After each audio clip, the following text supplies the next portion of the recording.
All right, good morning, everyone. It is 10:03. We will open up the work session here in E&A. I want to welcome everybody back, and hopefully you all survived the weekend snowstorm well. So we have a few bills on our agenda today that we're going to work on, and I intend to do an exec session not prior to 11 p.m. We'll start whenever we're done the work session, but not prior to 11 p.m. because I made that commitment to a few folks who were out. So if we do get done our work session a little bit earlier, we'll just take a break until after 11. But we will be execing any time after 11 p.m. 11 a.m., excuse me. Not 11 p.m. I'll be home. So we have 5 bills on our scheduled work session today. I guess we'll take them in the order that they were listed, which appears to be numerical, since nobody seemed to have a preference on how we did it. So the first one we'll look at is House Bill 1168. This establishes a study committee, the New Hampshire law relative to soil conditioners, and that is Representative Bixby's bill. So I'll turn it over to Representative Bixby to discuss if there's any changes that he would like to make on that bill. Okay, so I don't see any changes necessary for this bill. I think that we should pass it as is. It's pretty straightforward, and I think this is something that really does need to get studied. And I'd be happy to take any questions if people have any other concerns about the bill. So I'll open it up to the committee. Is there any questions for Representative Bixby or thoughts and discussion that we want to have on House Bill 1168?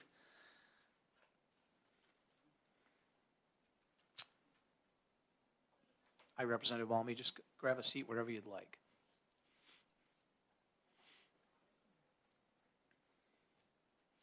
All right, I see no questions from the committee. Oh, okay. Representative Aaron. Thank you and good morning. Representative Bixby, I have a question about, is there anywhere that defines what a soil conditioner is? That is actually one of the things that belongs in the study because the current statute does not define what a soil conditioner is, even though that is the title of the chapter in state law. Okay, thank you. Any further questions or discussion from members of the committee?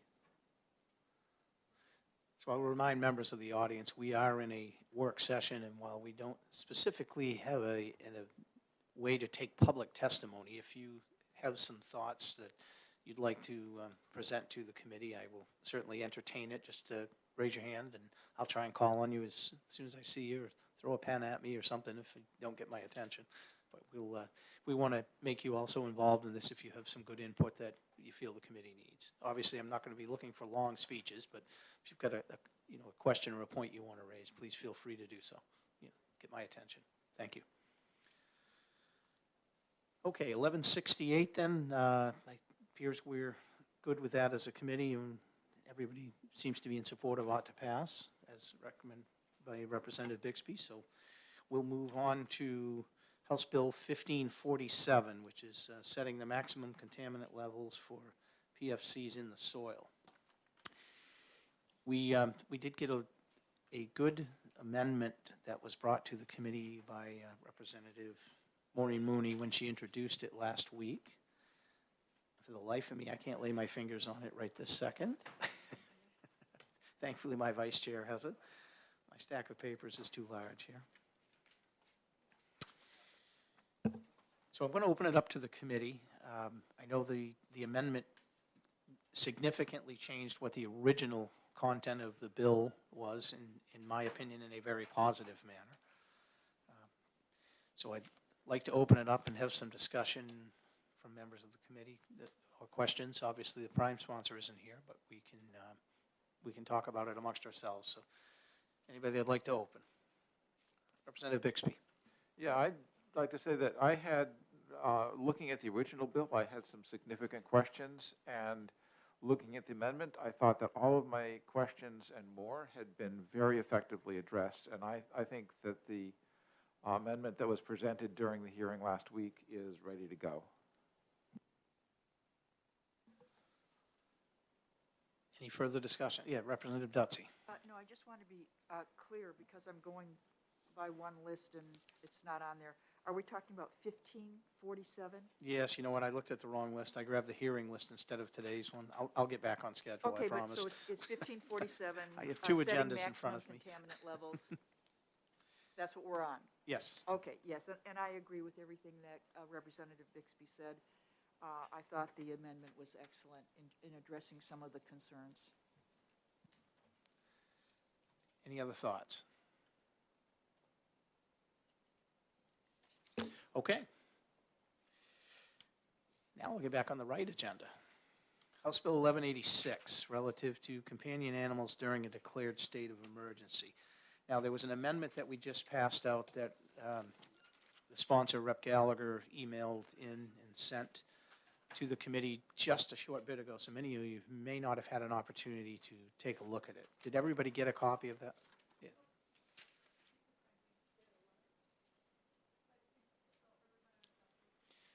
Okay, and that is Amendment 0322H. Rep. Dutsey, are there extra copies of that there? Perhaps put them up on the table if anybody in the audience would like to look at them. I'm going to give you just a minute to read through that, and then we'll take a look at it, have a discussion.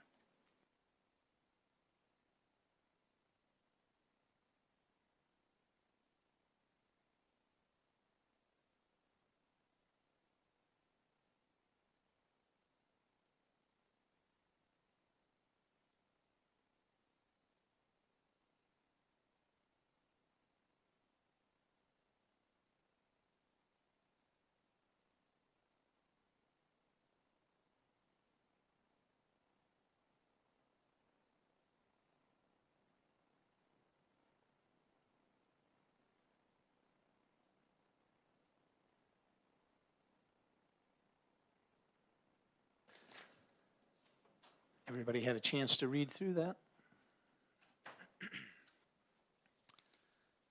Any thoughts or comments from anyone on the committee?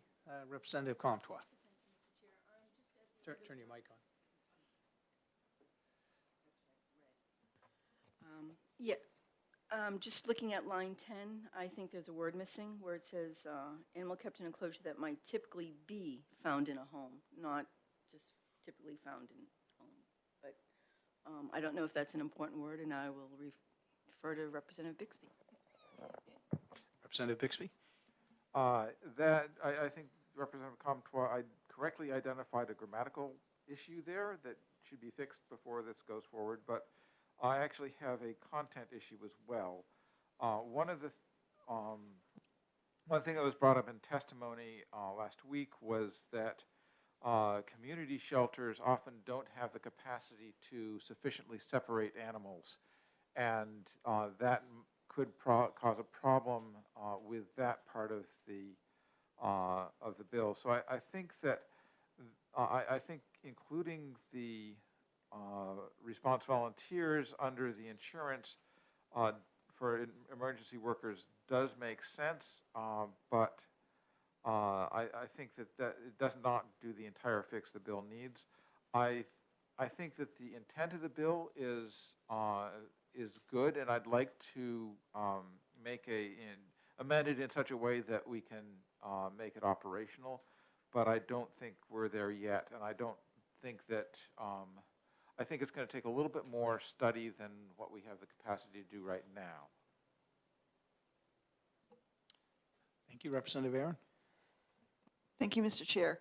Yeah, I would wonder, Representative Bixby, if you think that line, the maximum number of animals per family entering the hotel or community shelter shall comply with local ordinances, and we can add in "and shall be as space is available or is required."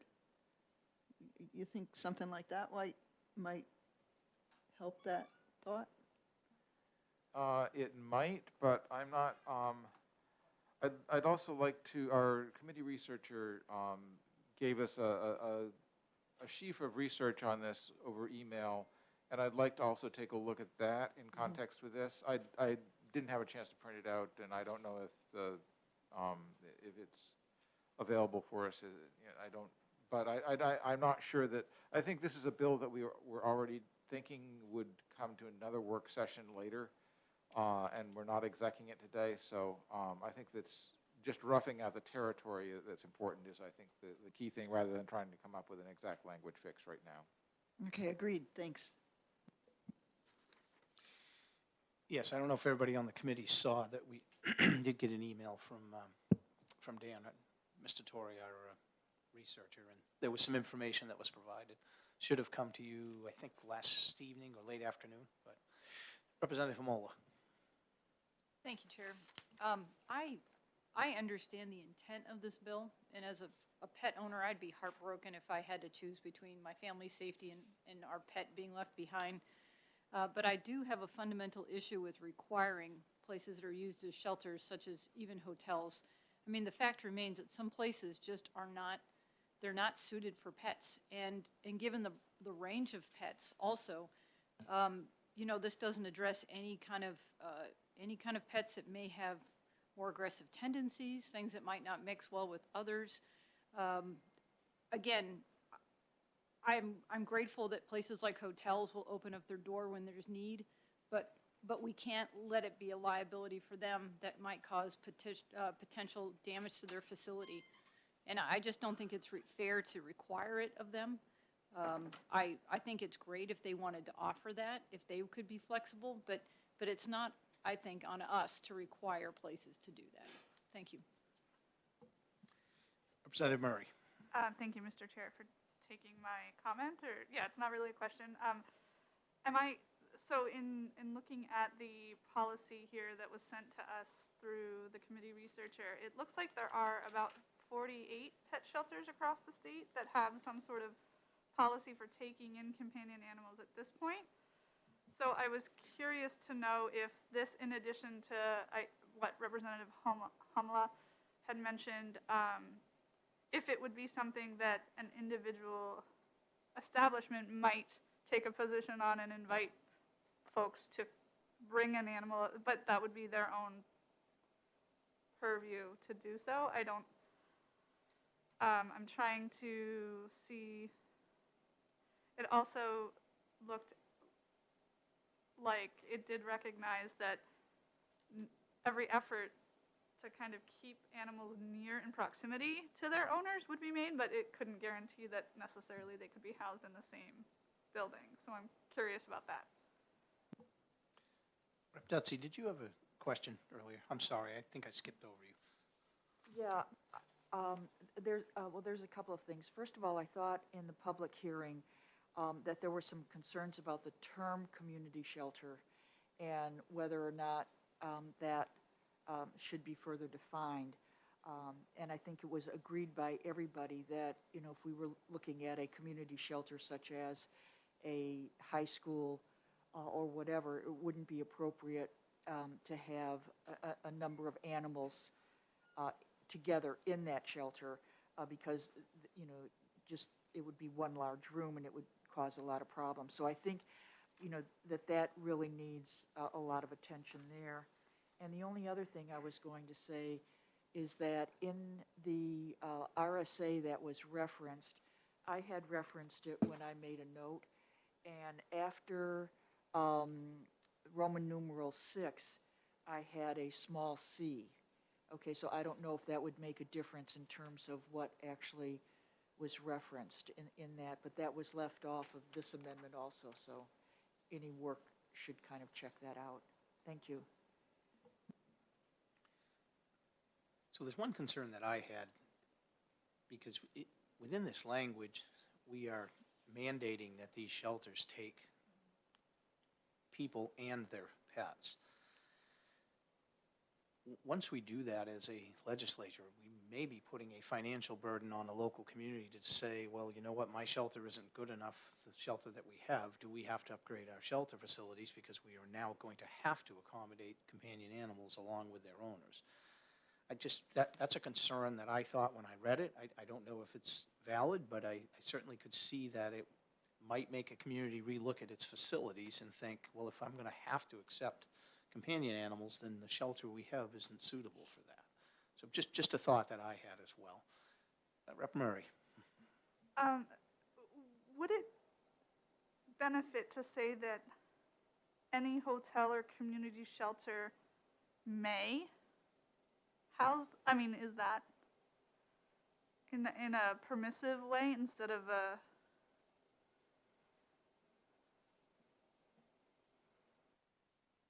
Representative Bixby. Yeah, I'm not sure that that would change anything that already exists. Because I think at this point, hotels do have the option of providing for pets if they so choose. So. Rep. Dutzy. But again, this bill is in reference to a declared state of emergency. So, if we look at a declared state of emergency like, Hurricane Sandy or Hurricane Katrina, it could be, it's a mess. There's, we have a statute that says pet owners should make arrangements with a local shelter for their pets during an emergency. But the fact of the matter is, we don't know it's an emergency until it's already happened. And if the roads are flooded, people aren't going, and we have no telephone service, we're not going to be making arrangements. And so I think when we talk, again, going back to community shelters, in an emergency, a community shelter could be any large public building. So I think we really need to look at this seriously in terms of the context of a declared emergency, because that's different than just what's going on a daily basis. Rep. Comtois. Thank you, Mr. Chair. I'm just sitting here listening, and we're talking about a declared state of emergency, and if not all of us, but most of us have pets that we consider part of our family. However, something just occurred to me is that we don't know if these pets that we would be putting into a community situation with people, if they're up to date on their shots, if they have any diseases that could be transmitted, and to require businesses and things like that. So I agree with Representative Bixby. The intent of this bill is been extremely well thought out, but I really think that we need to study some of the other aspects that can happen during a state of emergency, especially with animals and especially with parasites and other things.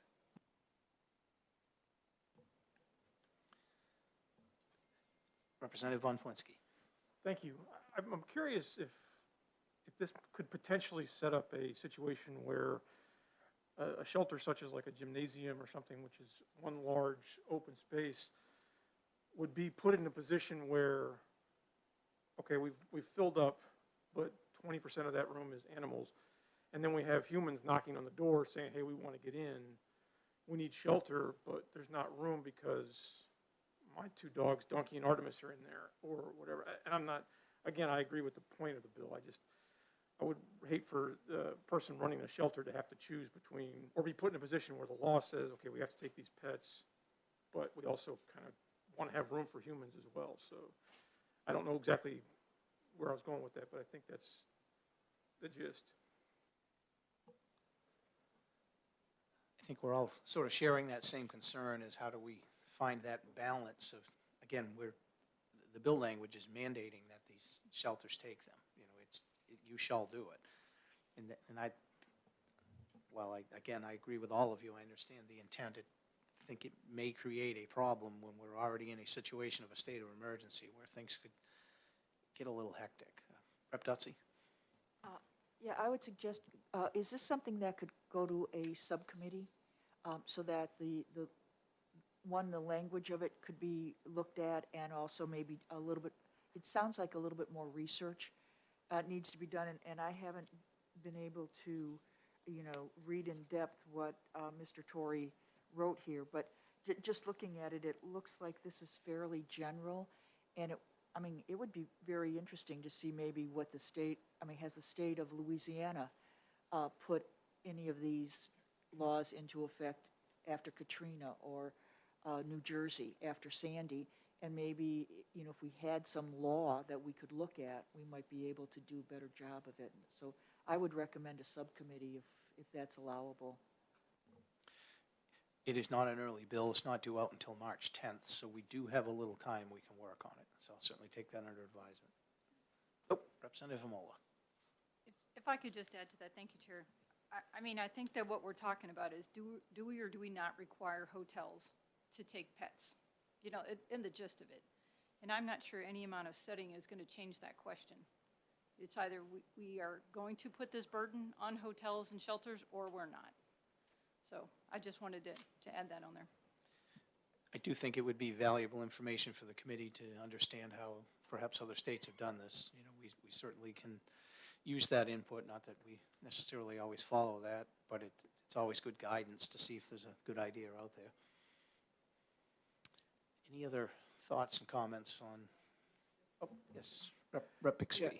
Yes, so I think that we actually probably have a fair amount of leeway in terms of how we could amend this. And in the research that Dan Torrey did,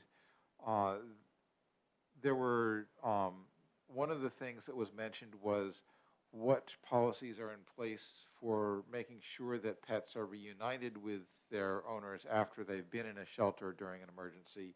And it sounds like there's a range of that from good luck to you need to actually have a system for making sure people are reunited with their pets. So we could, that's something we might want to look into in the course of studying to see if we can make sure that there is that I think Massachusetts requires that pets be in a separate shelter that is relatively close to where their families are sheltered, and has some mechanisms in place for making sure that they're reunited. It sounds like there were a couple of states where it was like, okay, well, if the owner doesn't come and claim their animal after a certain amount of time, it gets put down. So I think we probably want to be closer to Massachusetts than putting down people's pets because they can't find them. But I think that's what would be proper to do in a study or in a subcommittee. Representative Murray. Yes, also, one of the things that I think I remember in the testimony that I would like to see maybe touched upon additionally is the comment around when we talked about the definition of shelters. I think there were these emergency trailers too that were being used, and so my question is, do those constitute as a shelter? If so, is that included in the definition for the bill? And if that shelter is on site at a hotel parking lot, for example, does that satisfy that requirement or something to that nature? Representative Dutsey. Yeah, just for clarification, I was looking at Mr. Torrey's critique, and it says here on page 4, none of the state laws, regulations, or plans as of the writing of this memo require all hotels and community shelters statewide to shelter pets with their owners. So none of the state laws state that they require hotels. So that, I think, gives us some direction. Anything further from the committee?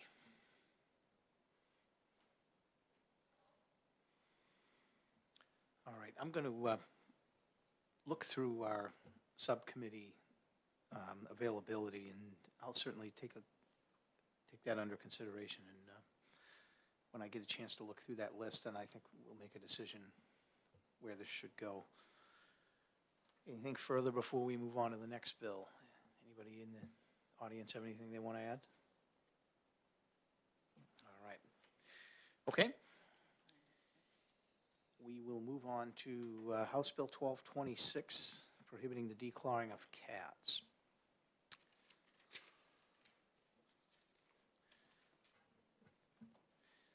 So we received a lot of testimony on this bill. It was a rather lengthy and thorough hearing. Guess I'll throw it out to the committee and kind of see where everybody is, if there's any thoughts on work that needs to be done on the bill.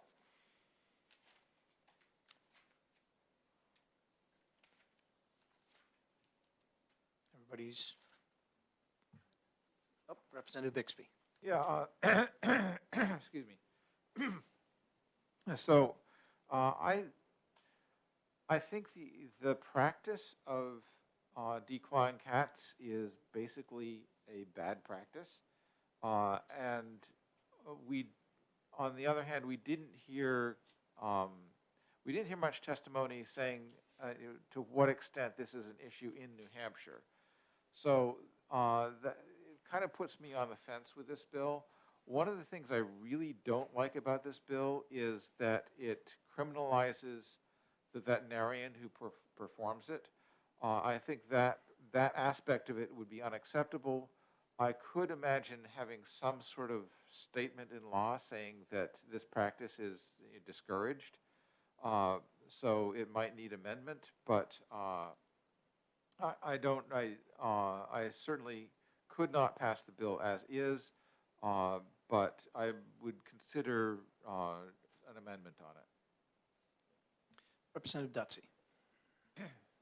Yes, I strongly support this bill because cats scratch, dogs bark, and kids run. And that's just the way life is, and if you can't accept that, then maybe you shouldn't have a dog, a cat, or a child. But I understand what Representative Bixby is saying, and I went back and looked at our 2020 bill, which was HB 1387, which was almost identical to the bill that we've been presented, except for the fact that it said, any person licensed or certified under this chapter who removes the claws of a cat in violation of paragraph 1 shall be punishable by a fine to be determined by the Board of Veterinary Medicine not to exceed $500. And I think that would be appropriate, because then you could have the veterinary board, and I know that there is some concerns about that board, but still you could have a veterinary board look at it and make a determination. And, you know, there may be no fine whatsoever because it addressed the concerns that one veterinarian had at the public meeting, was what happens if an animal comes in with a tumor. I have to remove the tumor, but then I also realize that I have to remove other digits on the paw because of, you know, a more invasive process.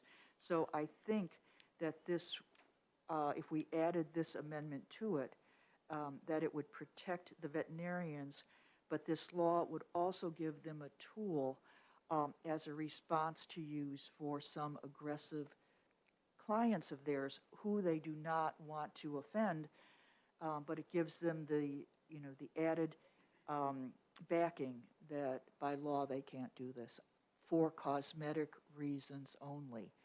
Okay, and that's really what we're talking about, is that this bill, you know, bans declawing for the convenience of the owner. And again, cats scratch, dogs bark, and kids run. And so I see that this is a very reasonable bill with those amendments in it. Rep. Perez. Yeah, I just want to say that the way the bill is right now, I cannot support it, especially when it talks about criminal penalties. I've been trying to see any other state that they have criminal penalties for these kind of problems, but I haven't found anything that I can really see clear. For that reason, the way that the bill is right now, I cannot support it. Thank you. Rep. Mason. Yeah, thank you, Mr. Chair. Over the weekend, I spent some time with small animal veterinarian friends of mine, and I ran this past them. And the ones I spoke to said they don't remember the last time that they declawed a cat in recent years, other than for medical reason. So I think we're chasing something that has very little issues today in New Hampshire. And as I heard in testimony, there's only one state that has a law against this, New York. So I think from my own perspective, while I certainly respect all the things that, the points that have been brought, why it should be in favor of declawing, I think I tend to agree that the testimony seemed to be pretty strong from my perspective, that this isn't really a big New Hampshire problem.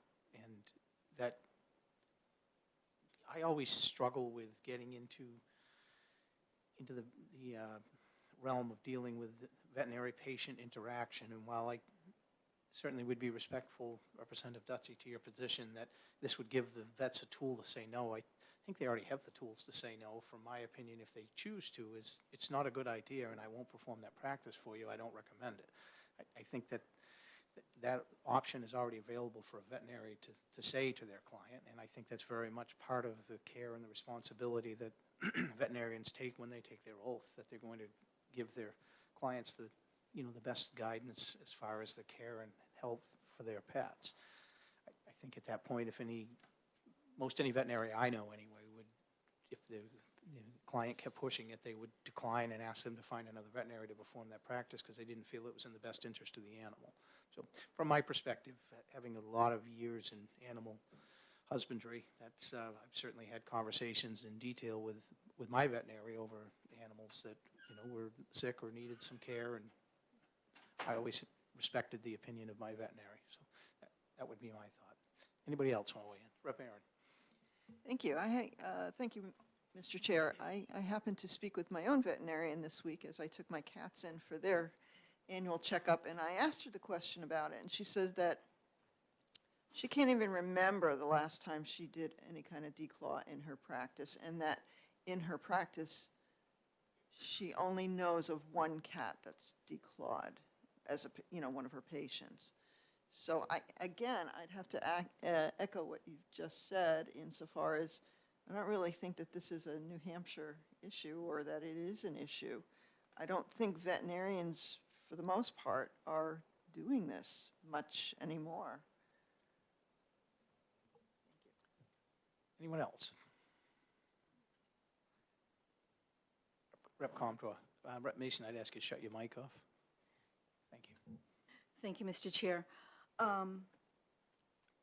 This is the third time I've heard this bill, and every year we have asked what the number of animals on a yearly basis are being declawed in New Hampshire, and we get the national figure of 25%. But as we sit here and I listen to folks who've talked to the veterinarians, and I've talked to my veterinarian, it is the practice of them to discourage. They do not like to perform this procedure unless it is medically necessary, and they actually discourage it, from my understanding and talking with my vet, for any other reason. And I think we heard from some other veterinarians, and all of us here could probably go and speak to our veterinarians and ask, how many declaws do you do a year? And I don't think you're going to get the 25% figure that that's been touted over the past years and this year. Any further thoughts or comments from the committee? Rep. Dutsey. I'll ask the committee, what's the downside of passing this bill if it's amended to take out a criminal penalty? What's the downside? Anybody else want to field it, or do you want me to? All right. Well, from my perspective, again, I won't speak for the committee. My perspective is we're putting another law on the books that isn't really solving something that's a problem in New Hampshire. I think our veterinaries that do a really good job in deciding what is appropriate care for the animals, for their clients' animals. And I just don't see that this is a problem that rises to the level of requiring more legislation. I think that this is a practice that is already done with care and thought by the members of our veterinary community in New Hampshire.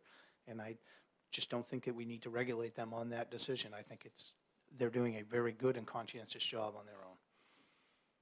Rep. Dutzy. Last comment, I have a constituent who will only have declawed cats because she feels that her vintage furniture would be destroyed. So she's obviously getting these declawed cats from someplace. So I just wonder about, I mean, I know it's not as prevalent as it used to be, but I believe it's still out there. Any further comments from the members of the committee? Representative Perez. Yeah, I don't see this bill as necessary for our state because, to be honest, like we continually, someone else has said already, 25% nationally, but in New Hampshire, I don't see it necessary for us to put another bill that we don't really need it. Any further comments? Representative Von Plinsky. Thank you, Mr. Chair. I don't necessarily disagree with you, and I do wonder, just from a abstract point of view, at what point does something, how many times does something have to happen before it rises to the level of legislation? Again, I'm not saying that you're wrong on this one or that any of us are wrong. I just, that question keeps coming up when that reason is used. No, and that's probably a different level for everybody, to make that decision. But I gave you my opinion, and Representative Comtois. Thank you, Mr. Chair. So in seeing this bill come back year after year, and listening to the folks that testified, it seemed that this was a problem many years ago. It was common practice, but as veterinarians have learned, and their concern is for the health of the animal, and I believe that most veterinarians, there's a reason that a lot of veterinarians do not practice or declaw because they see that it may not be in the best interest of the animal.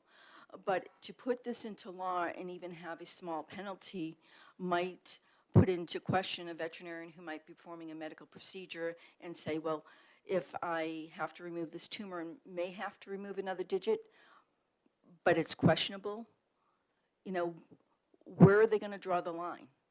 And I think that we need to let the veterinarians practice the best medicine for the health of the cats. Any further thoughts and comments from the committee? I think we've had a pretty good discussion on this bill as a committee, and I certainly appreciate all of the input from everyone. I guess I'm not getting the feeling that a further work session on this bill would really solve the divisions in the opinions of the members of the committee. So I'm feeling that we'll put this bill, when we go into exec session, we'll bring it forward, and we'll see how that goes from there. Everybody okay with that? Okay. Okay, then we will move on to House Bill 1454, relative to the permits for the siting of new landfills. We do have an amendment. Is that here? That Representative Tucker sent for us, which I will send around.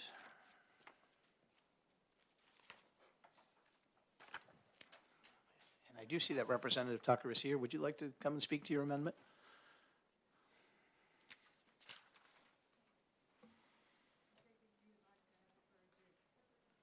Turn the mic on, please. I take it this is, you would like to have this very brief? Yeah, it's not my intent to do a lot of work on this bill today. We will schedule another work session next week on it, as I had said to you in our phone conversation, but I'd certainly like to look at your amendment and give you an opportunity to present your thoughts to the committee and have a little committee feedback. Good. I have the copies from OLS. I haven't been through this process before, and so I gather someone on the committee needs to accept this amendment. Well, if, it would Move have to this be someone on the committee that would move it in when we do exec the bill. I Right. wasn't sure that you were going to be in attendance from an earlier conversation, so I took I the, wasn't sure either, but so I took I the couldn't liberty of stay having away. copies made for everyone. Great. Thank you. Well, my colleague, Dr. Finkel, who is the scientist who has worked on this, and I had a really very substantial and cordial conversation with Director Wimsat from DES. And after that, and after rereading his letter that he brought in testimony here, it was a 2-page letter, all of his concerns were answered by the amendments that we incorporated into the main bill. Section C, which talked about the future, is eliminated entirely. And there are small changes made in the first 2 paragraphs, making it clear that nobody needs to go on to anybody's private property to do anything. The applicant is not put in that position. So those are the major changes which respond to his concerns. And we are very happy with the fact that we were able to do that, and of course with the cooperation of the drafting attorney. So that's why we are presenting it. Next week, if you have a work session, I think we can have more information. I would love to get feedback from you either by email or in person today as to other concerns that you might have about this bill. But I think that this slimmer, trimmer, less complex bill is a very, very good one. And I'm happy we were able to make those changes. Well, I'd like to thank you for listening to the testimony and questions from the committee members and responding accordingly. I appreciate your effort on that. So I know some of you may not have had an opportunity to really digest the content of the new amendment, but we'll go around today and get what questions and concerns that people have, and perhaps we'll be able to do a more thorough job next week. We have so many bills on the agenda this week. I knew it would be difficult. So do you have a day next week? I do not. I have to check with the committee assistant and make sure. I'm pretty sure Tuesday will work, but I need to, before I commit to that, I just need to confirm that it's available. So, but I will do that. Representative Bixby. Yes, so I looked through this amendment, and on the whole, I really like the way it works. There are a couple of specific questions I have. One is, do you know if shallow and deep groundwater are terms that are defined elsewhere in statute? I don't know that, and I will Okay. find out. So if they are not, then I would say that those need to be defined. The other thing is just just a sort of a clarity of writing thing on the last sentence. It's a little bit cumbersome, and I could suggest, or 5 times X would be a more succinct way of saying that. And I can work on the language and send it to you as, That seems week. very doable. I think we've tried to have something that the applicant can understand, people on local conservation committees can understand, and so I really appreciate any drive to clarity. Okay, and one other minor thing there is that the phrase, as is currently the setback specified in rules, doesn't actually work. That phrase doesn't make sense in statute, because if you're referring to current rules, statutes are sort of a higher level than rules, so you can't really reference rules in statutes unless you're saying there's rulemaking authority. Okay, good. We'll deal with that. Thank you. Representative Comtois. Thank you, Madam Chair. So in reading this bill, I noticed that then on line 6, it says landfill Disposal area is proposed to be located sufficiently close. I think that's very ambiguous, and sufficiently close could mean a lot of things to different people. I think that needs to be defined a little bit. I'm not sure exactly what that means as far as location. Well, I will certainly take a look at it, but you have to take it in along with, would be able to reach the water body within 5 years. And maybe we can make it a little closer. I'll check that. Thank you. Thank you. Representative Murray. Thank you, Madam Chair, for taking my question. So just to be clear, we're talking about the amendment, Rep. Comtois, is that correct on line 6? Okay, sorry, thank you. Yes. Okay, so, Representative Bixby. yeah, so I think that read in, you know, if you read it grammatically, sort of looking at the whole context, that sufficiently close can be, kind of makes sense, but the fact that in reading it, it raises questions, I think there's probably a way to rephrase that that will make it clearer. Will do.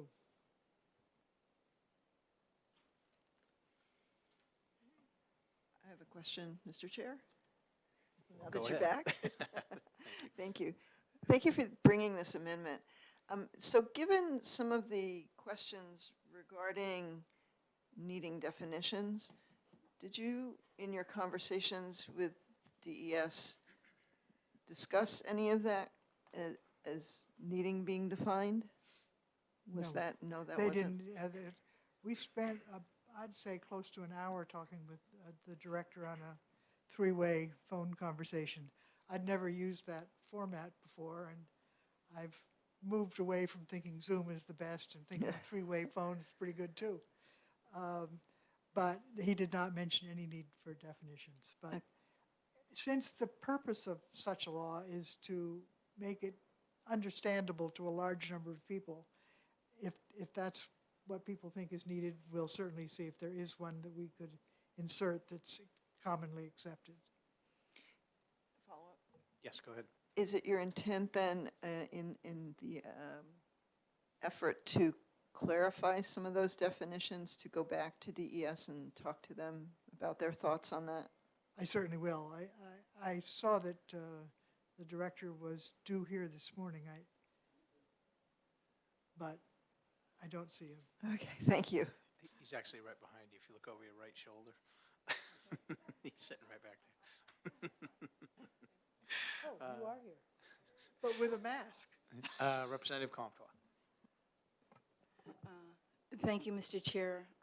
Just in reading this again, and I'm not a geologist, so bear with me because I don't understand everything, but I believe that our groundwater and our streams underneath the earth change over time.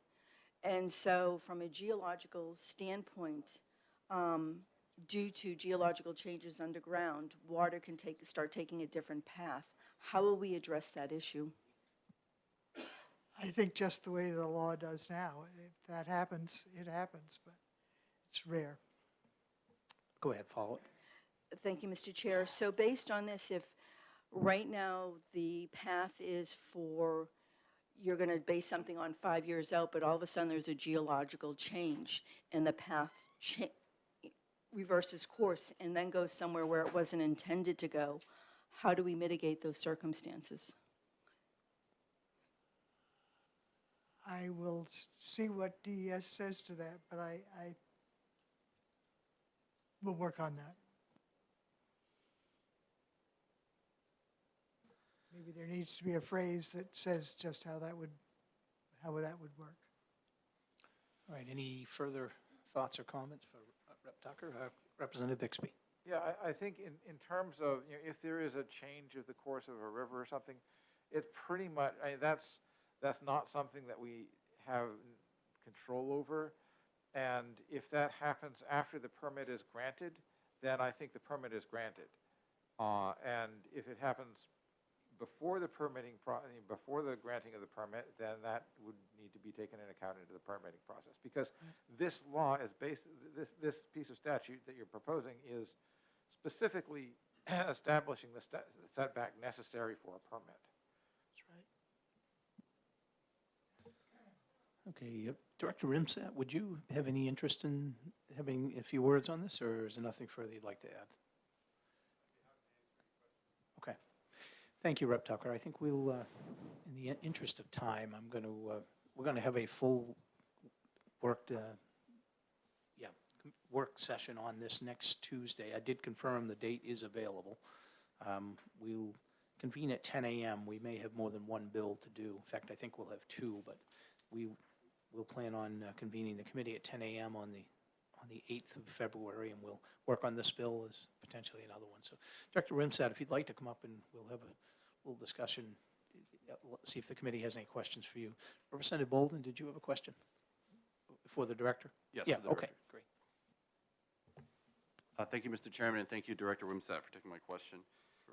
We just talked about groundwater kind of changing. Is that something that usually happens relatively quickly, or does that happen over hundreds or thousands of years? I think in the context of what we're talking about, I think we talked a little bit about this during the hearing. I think I fielded a question on it. Really, the kind of thing the kind of changes that would impact this kind of analysis are things I think I mentioned, like a river avulsion, which is very rare in New Hampshire. I mean, at least rivers move over time, but they tend to do so rather slowly. And when they do so very rapidly and violently, it's called an avulsion. I'm not an expert on this. I'm aware of one of those things happening in New Hampshire within the last 20 years, and that was the Suncook River. But it's yes, so I would say it's relatively rare to have that kind of a change. Okay, thank you.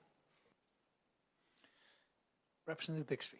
Yes, so I had a concern about the definition of shallow and deep groundwater, and I was wondering if those definitions exist in statute, or if that's something that you could help in the drafting of an amendment to get definitions for those.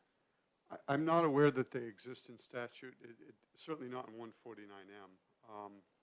And it's almost always helpful to have clear definitions in a statute, so that's something that could be evaluated. I think in the context of what this bill is seeking to accomplish, there may be another way to go at it, just to say, to evaluate it, in the groundwater environment, both deep and shallow. If you start trying to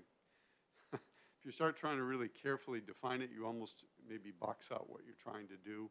I think the way I would read this, if this bill were to pass, that the agency would be directed to, that the consultant that would be hired by the applicant would need to look at the whole plausible groundwater flow regime beneath the landfill and determine where the maximum seepage velocity might occur. Follow up? Yeah, so if you could help us with some language to make that a little bit clearer, so that someone who was doing the hydrology for a permit would have a pretty clearly laid out assignment for how that's assessed. Sure, it's not immediately clear to me how to accomplish that, but I'm happy to work with the sponsor to Thank you. develop that. Representative Almy. Thank you, Mr. Chairman. Director Winsett, I'm on my Conservation Commission, and I, about 10 years ago, went to a New Hampshire Association of Conservation Commissions annual meeting, and there was the fluviogeologist of the state was presenting a really vivid number of slides showing how far rivers have moved over the last 70 years in New Hampshire, particularly the ones in the North Country were the ones that they were showing.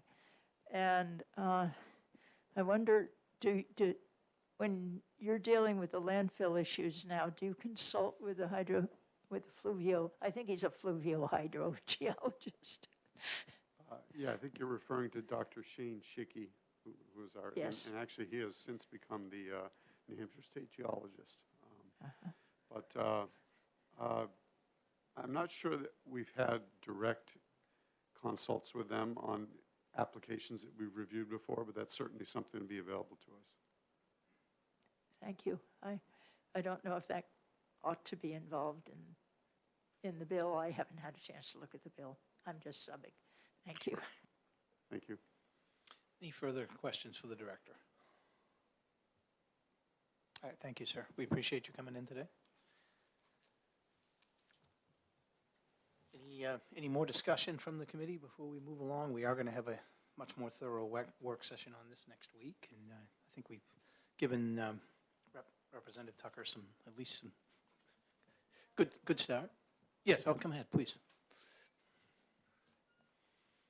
So I will send out to all the committee my email that I use on a regular basis, so that if you do have questions that arise as you look at this again, please send them on to me. I'd like to come fully prepared next Tuesday. Thank you very much. Well, thank you for your willingness to consider the committee's concerns.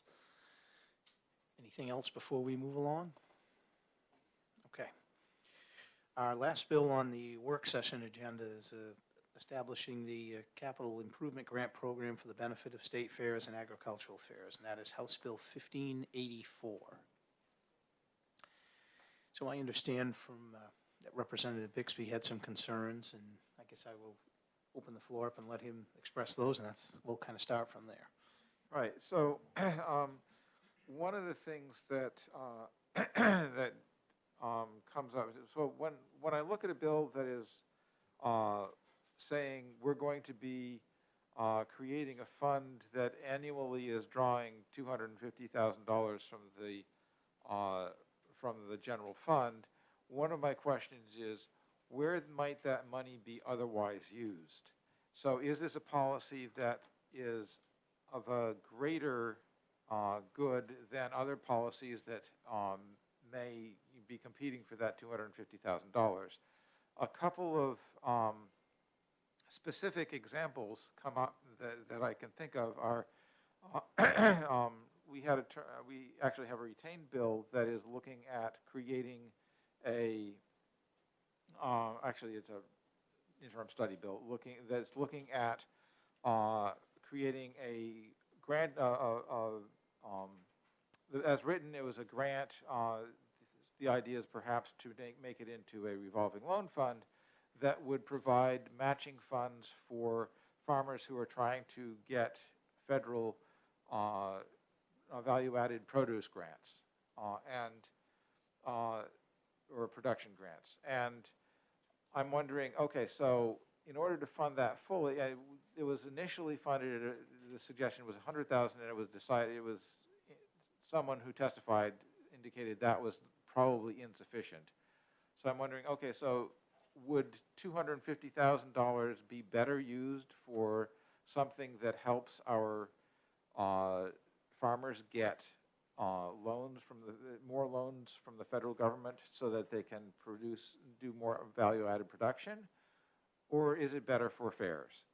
Another issue that came up was a bill that I think it originated in a study committee that started in this committee, was whether there should be regulation on CBD so that it's clear that if you're buying CBD somewhere in New Hampshire, what you're getting is what is labeled on the bottle, which is still not the case. And that stalled in the Senate because coming up with $340,000 on a one-time basis was considered perhaps too much, even though it would have eventually been entirely funded through fee income. So I'm thinking, okay, so we're saying $250,000 for doing capital projects at fairs versus these other things, which may in fact be more important for the welfare of our state. So I'm really hesitant to say, yes, this is just, we can pass this just as a policy matter because we kind of like fairs, while we're also making a policy judgment that fairs are better than some other things that are not that maybe should be considered higher priority than the fairs. So that's my concern. Thank you, Representative. So I think the bill you were referring to was, I just had it. Where'd it go? House Bill 627. That's the one we still have an interim study. So I guess I would just quickly respond by saying that the committee hasn't decided that that's not a good policy. We just wanted the opportunity to look at it a bit further. And we don't have the opportunity with the second year bill to have interim study in the same manner. We can look at it. But again, I understand and I respect what you're saying. Right, so I'm not suggesting that there was some sort of, zero-sum game here that, with that specific bill, but if we look at a broad range of bills and we think about, okay, so what are the priorities that we are emphasizing? Right. So I just wanted to, as I talked to the members of my caucus this morning when we discussed this bill, we kind of need to look at it as a policy consideration. The money side of it, it's going to a second committee. We kind of have to let finance do their job. And just want to remind the committee, our job is the policy decision of, do we think it's a good idea to support the state fairs with making a grant program available? So I saw hands. Representative Murray.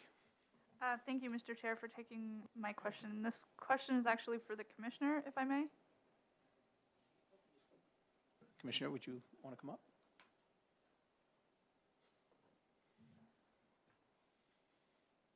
Welcome. Good morning. Hi, so thank you for taking my question. The question that I do have is, I'm curious to know what portion of these buildings may or may not be considered historical in nature, and does that affect at all the way this program would be implemented? To the best of my knowledge, I think to be historical, it probably have to be on the state register or the national register. I don't recall seeing any of those plaques there. And I can only speak for myself, not what the next commissioner may feel, but I think that if it's a building that is supporting agriculture, I wouldn't look at it versus as what's the historical nature of it, what is the physical need to make sure that whatever that building is, that it stays in a usable condition. So obviously in any building, the first priority is really going to be the roof, and probably the second is going to be the foundation, or maybe reverse, but I guess if you don't have a good roof, it really doesn't matter what condition the foundation is in. They're both important, but I think making sure that the building is usable is going to be the priority that anybody would look at. Representative Dutzy. Yes, thank you, Chair, and thank you for taking my question. Who owns the building? Who owns the buildings now, and who owns the land? So to the best of my knowledge, the Fair Association owns the lands and the buildings.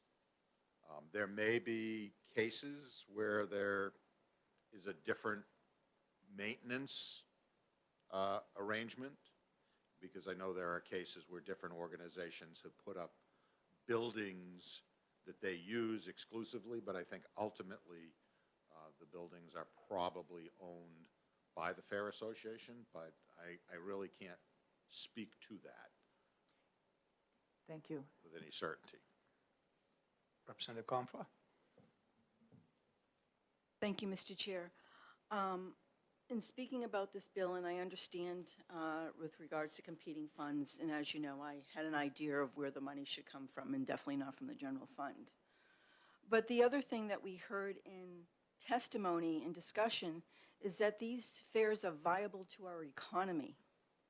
They bring in a lot of dollars to our local businesses, and they promote agriculture in a way to keep it alive.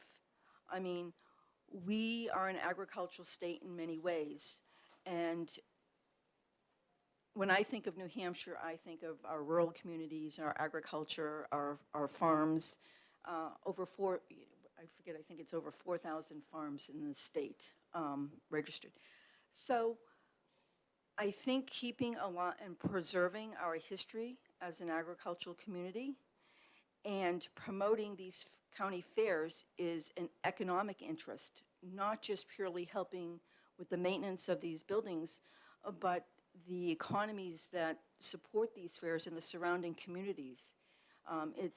So it brings in dollars to the state. It's not just an outflow. It also, you have to look at the inflow from the investment.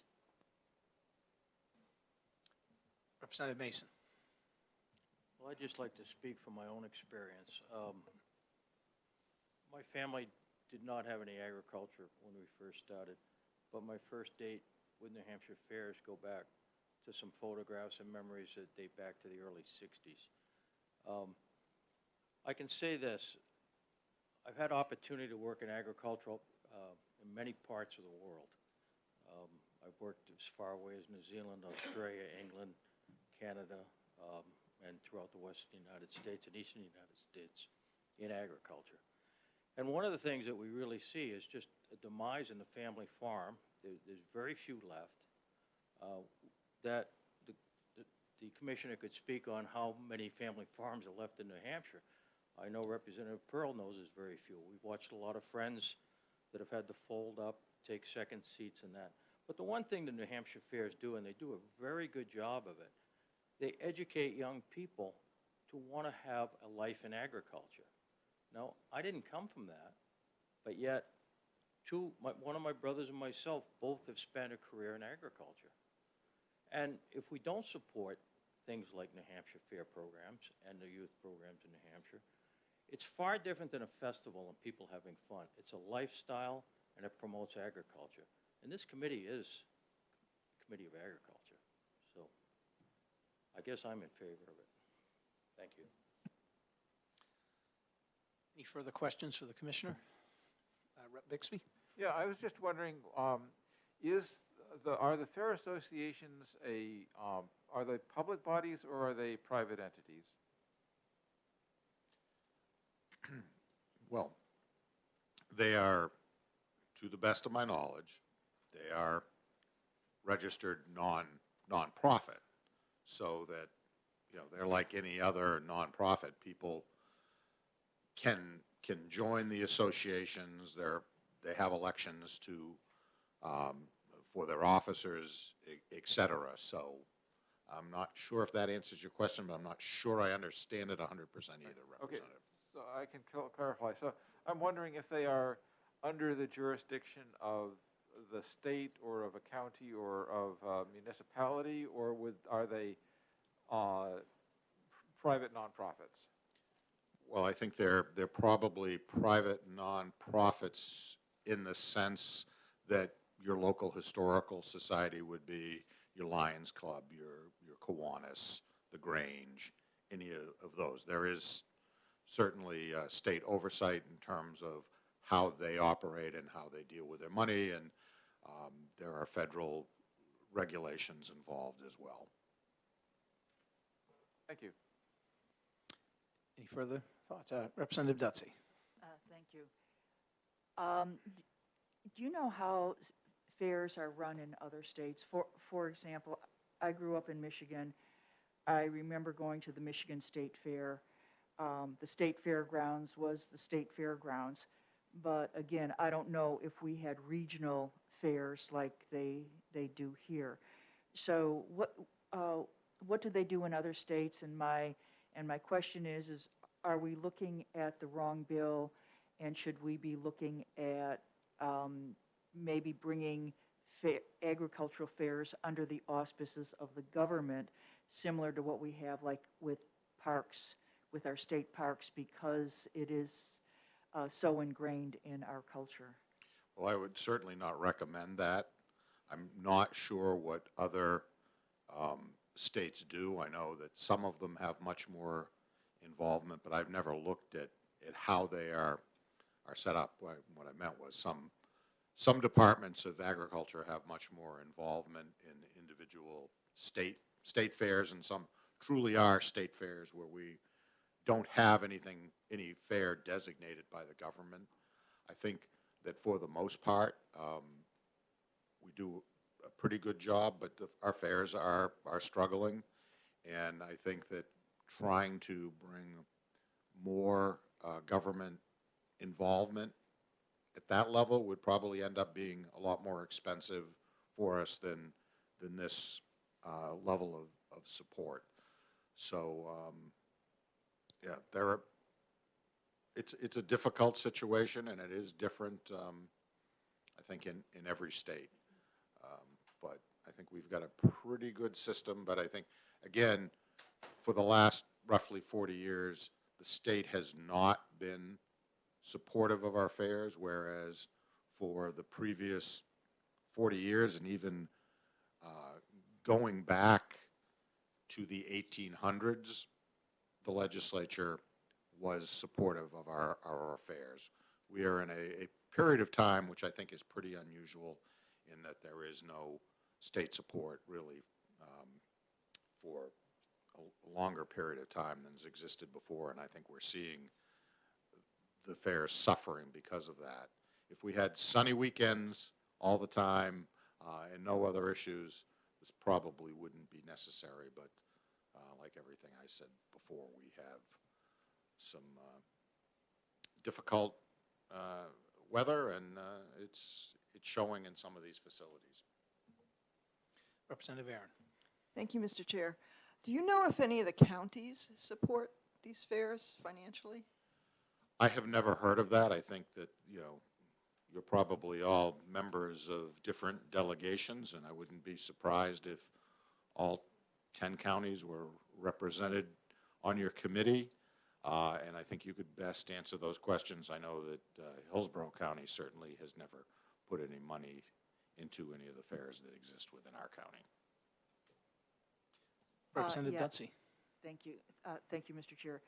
Yeah, as being part of the executive committee of Hillsborough County, I mean, the function of the county is really to take care of the jail, the nursing homes, and I think, what is it, policing, like the sheriff's department. And I can tell you our budgets are scrutinized very, very strongly. We do support the UNH extension. So some of the money, does go to a portion of that for 4-H and that type of thing. But every penny is scrutinized, and we've had to spend a lot of money on just retaining people. So giving a lot of retention bonuses because the nursing home has been under such strain. Representative Comtois. Thank you, Mr. Chair. Basically, Representative Dutsey touched upon what I was going to talk about. UNH Cooperative Extension in our county is very active, as is 4-H, and they are involved in the Belknap County Fair. I don't know to what extent, but I know that 4-H shows there, and I am sure that they help out with whatever they can to make that a successful fair. So the county does not give out dollars per se to the fair, but I think through some of the organizations that we support financially, it's a trickle-down effect. Representative Almy. Thank you, Commissioner.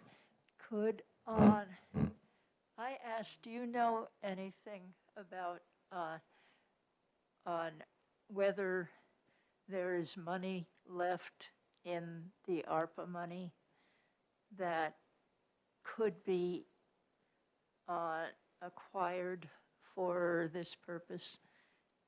And if so, whether it would help the fairs to have a revolving fund going forward? That really is something I don't know. At this point, there have not been any ARPA funds that have been apportioned for agriculture, and I think that what would be if one-time funds, and I think that a revolving fund is what is is necessary here, because these are not going to be expenses that are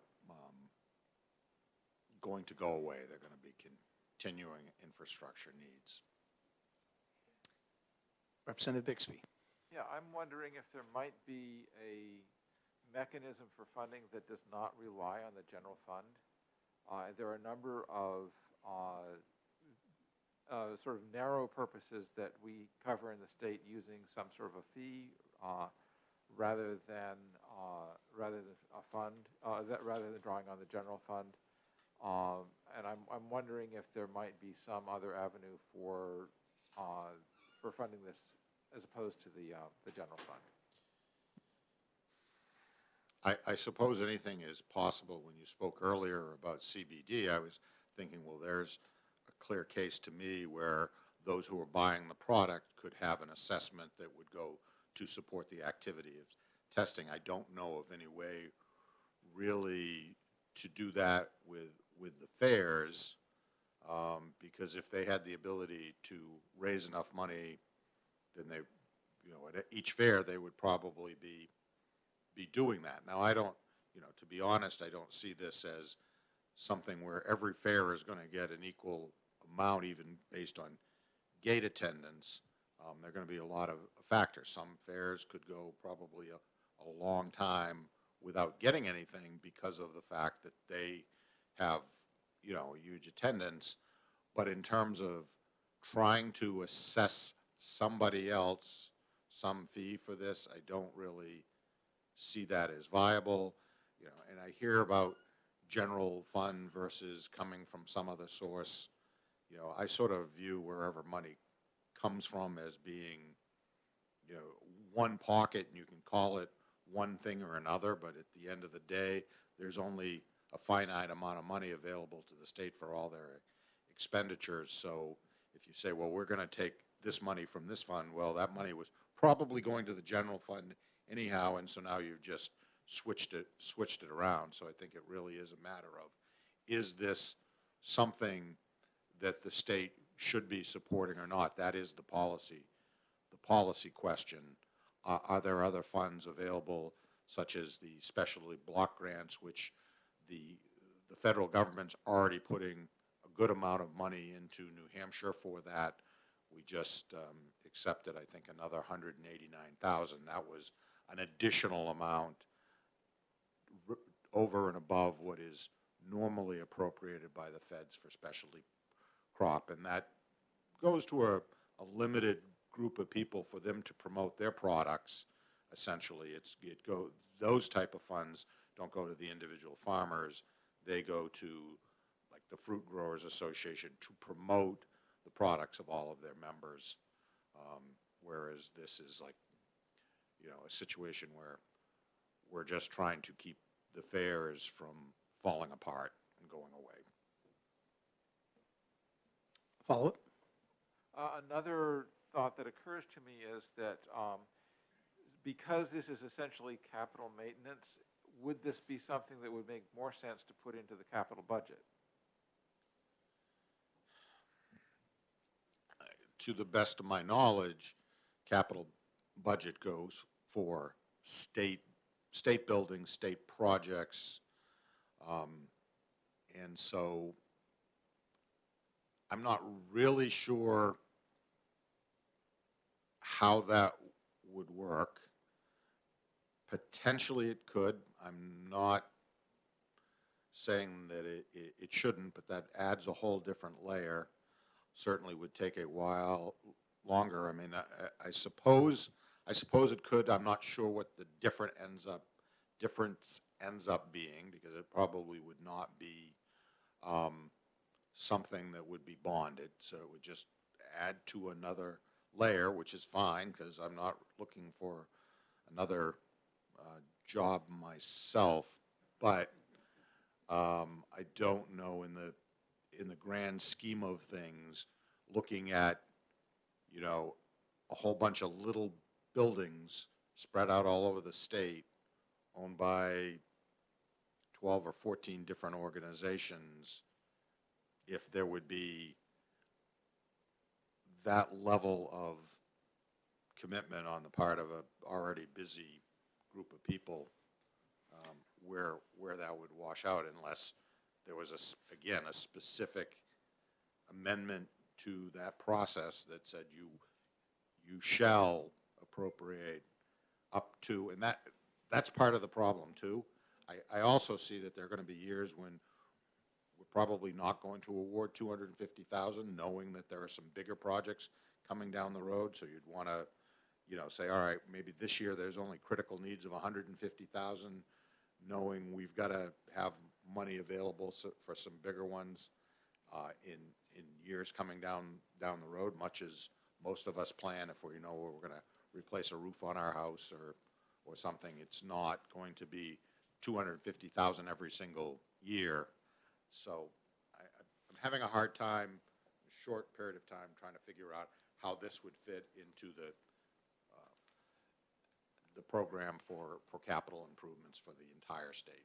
Well, I think, Commissioner, that's probably a better question for the Finance Committee than it is E&A anyway. So, Representative Murray. Thank you for taking my question. Thank you also to the Commissioner. So you stated that there are roughly 12 to 14 buildings, depending on... No, 12, I can't remember the number of fairs. I should have counted it up. It's changed a little bit. But no, fairs, and they all have multiple buildings. 12 to 14 fairs, thank you. So follow up if I might. So in addition to that question, I guess then, once the application, you had mentioned this previously a little bit, that the application would come to you with a request for these repairs and is there a group of individuals that would look at the application and decide who gets awarded what? Let's say all 12 or 14 fairs apply that year, or 2 apply. How is that grant awarding process? Didn't write the bill, and I'm not familiar if there's a process laid out there or not. It's within the Department of Agriculture.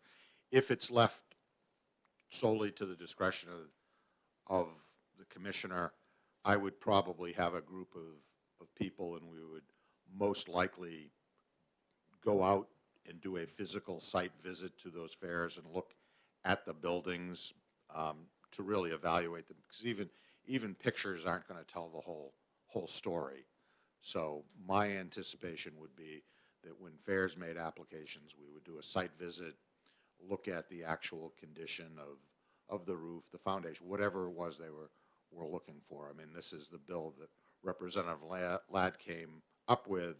I did assist him with it, but this was not a department-requested bill. So I'm just going to give you a quick answer. So the bill would give the commissioner, have him adopt rules relative to the administration of the capital improvement grant program. So that's how that would be handled. All right, did you have a follow-up? Yes, the bill does call for that. Representative Dutsey. Yes, I mean, if I'm looking at the financial statement, I mean, they're talking, and they're just dividing it out, $250,000, they're talking about 13 fairs. So let's just say $20,000 for fair site. That doesn't seem to me to be an awful lot of money. And because these fairs are, I would say, regional in nature, and they're generating economic development for those regions, and we have an economic development person, I believe, in each county through the UNH extension, and their job is to help small communities develop economically. Why or how involved are the towns in funding the maintenance of these buildings? And if not, why not, since it's generating economic development? Well, I think that's a question that I don't have the answer to, except to say that I am not aware of any local community supporting any of these nonprofits. That probably gets into a very slippery slope, and you could ask the same question about, well, why wouldn't the state of New Hampshire then be supporting the maintenance of the Kiwanis building or the Lions Hall? And I think that my answer to that is because those organizations are there to serve their communities. They fundraise to provide money for those organizations and themselves. In this case, and they are able to fundraise and operate year-round.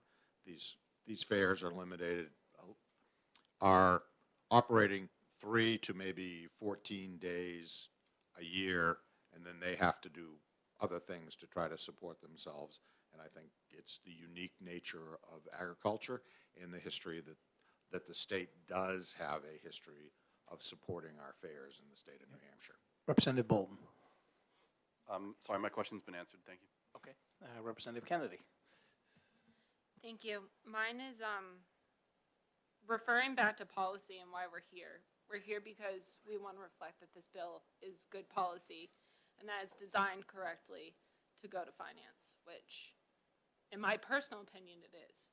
Over the past 20 years, showing at all these fairs, during the fair season, off the fair season, I have seen the degrade in value of a lot of the buildings. There's only so much fundraising, and we heard of this all in the testimony that happened in front of us last week. And you look at Sandwich, Hopkinton, New Boston, Hillsborough County Fair, Grafton, they all have been doing that local fundraising. They've been working their butt off. I know a lot of the people on those types of boards, and this is going to help them be able to grow, because in the off season, which you just mentioned, they rent that out to 4-H'ers. Those 4-H'ers are paying premium costs to be able to rent out that facility to show their animals so they can make it to Big E, so they can make it to all the regional fairs. Our job is to make sure that this is good policy so it can go to finance, so it can get approved, so we can let those 4-H'ers continue to grow. I'm emotional because it's very close to my heart, but thank you. And thank you, Representative Kennedy. And if I may, to your point, New Boston, which was primarily a 4-H fair, because of the economic situation there, their board of directors has moved in a direction of looking strictly at what's the best income stream, and to a large degree, 4-H is being pushed out of those fairgrounds during the year because of the fact that they have to make these choices to maintain what they have there. And hopefully this would help, and these would be the considerations that I would look at, and I would anticipate in putting into rules.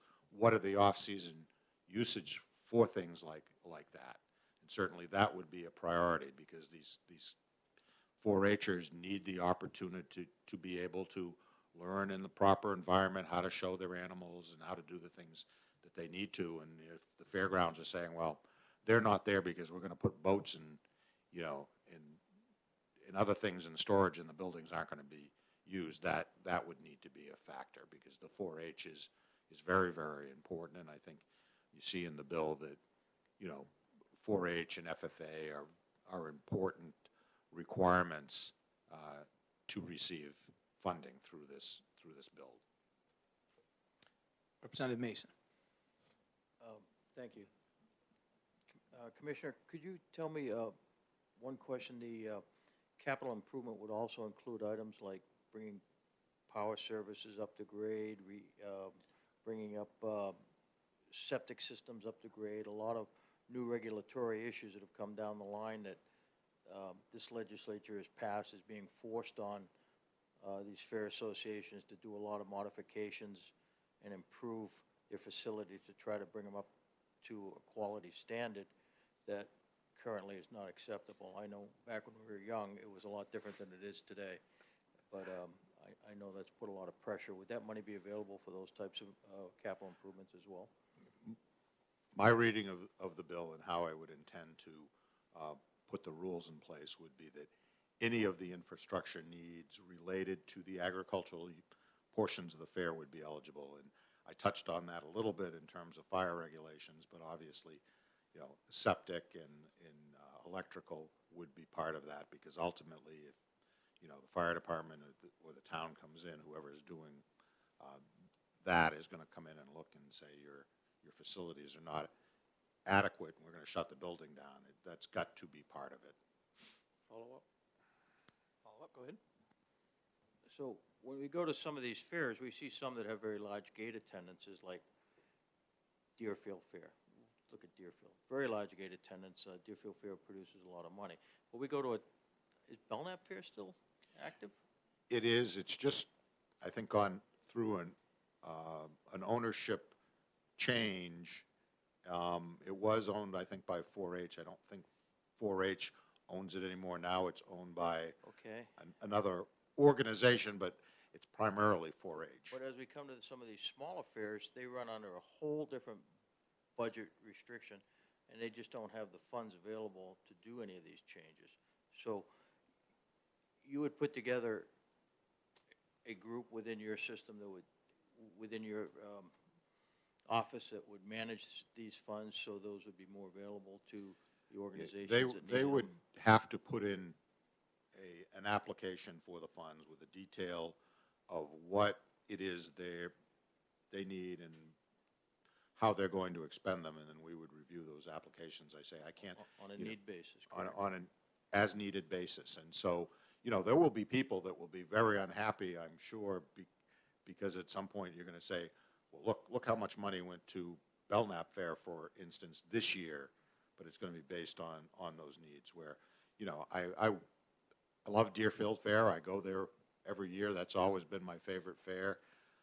I don't see that they would be getting a proportional amount of this money because they are probably the healthiest fair. They have so many other activities that they're bringing in money, with their horse arenas, those things. They're always able to bring in other money where Belknap probably isn't, but yet it's an important fair to that region, and I don't want to see any fairs go under. Yet this can't be a fund that, okay, we're just going to support Belknap every year after year after year. There's a balance here, but they're probably, early on this program, you're probably going to see some of the smaller fairs get the lion's share of the money early on to make sure that they don't go under. Thank you. Anybody else? Thank you, Commissioner. We appreciate your time. Thank you. I appreciate you allowing me to speak. So this is an early bill. We're going to have to exec on it today. Oh, Representative Bixby. I actually have a question for Representative Comtois. You mentioned that you had some other idea for funding rather than general fund. Could you explain?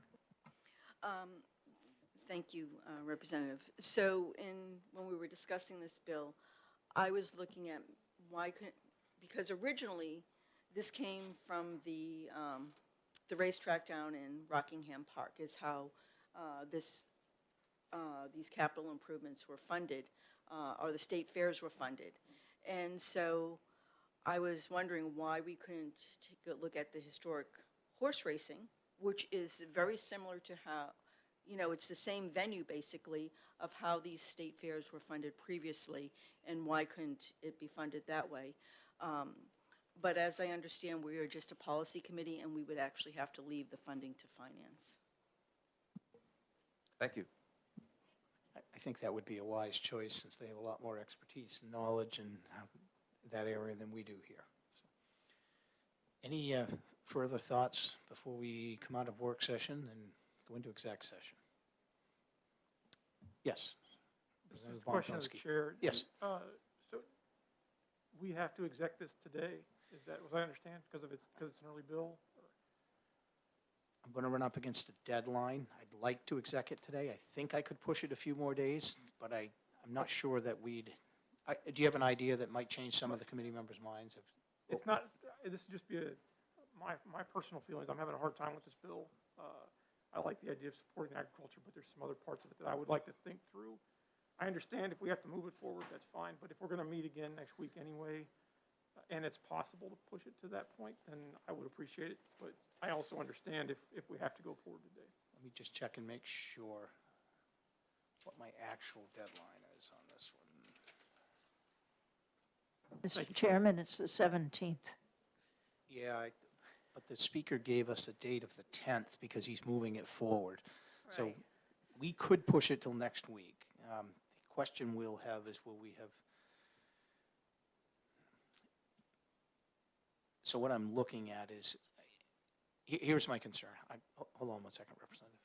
I'm considering putting both of the remaining bills we would have beyond this into subcommittees. And so we wouldn't have the full committee assembled next week. And if I push this off, then I'm going to have to require that the full committee come in. That was all. I was trying to be respectful of everyone's time while we were all here. And so the two, if we exec the things that I had planned on execing today, we'd have two bills remaining, which I was going to put into subcommittees. It was kind of my thought, but I'm certainly open if it's the will of the committee to push this off and you all want to come in next week. I can do it by deadline. Representative Perez. I feel the same way. I'm having a hard time with this bill, so I have a lot of thoughts, and I need to like. If I gave you a 15-minute break, would you have an opportunity to think about it? Because I do have to get a little bit of paperwork before I go into exec session. That's certainly fine, Chair. Would that be Yeah. time enough for you to get any clarification you needed? Yeah, to be honest, I get it, but in the same way, I'm very concerned about money is only going to certain fair, more money is going to certain areas in the state and not the others. And for that reason, my heart is divided in which way to go. So I will remind you that this is a second committee bill. You'll have an opportunity, assuming it passes here in the House floor, you'd have an opportunity to give further testimony in finance where they might be more able to address your concerns properly about how the allocation of the funds would go, more so than we as the policy committee would be. Just a thought, if that helps you. Okay, I'm going to take about a 10-minute break here because I've got a little bit of paperwork I have to retrieve before we go into exec session. So we'll come back into exec session at 11:50.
Okay, we're going to open up the exec session, and we have quite a few bills to go through here, so we're going to move right along, I hope, on most of these.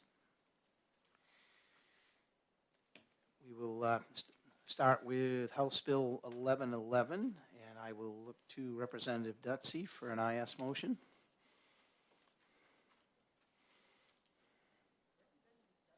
That's what I had.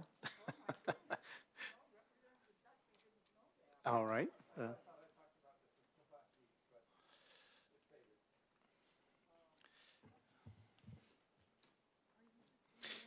Representative Bixby, would you like to make an IS motion? Sure. I move interim study on HB 1111. And Representative Contour for a second? Yes, I second interim study on HB 1111. So we have a motion for interim study on House Bill 1111 and a second. Do we have any discussion from the committee?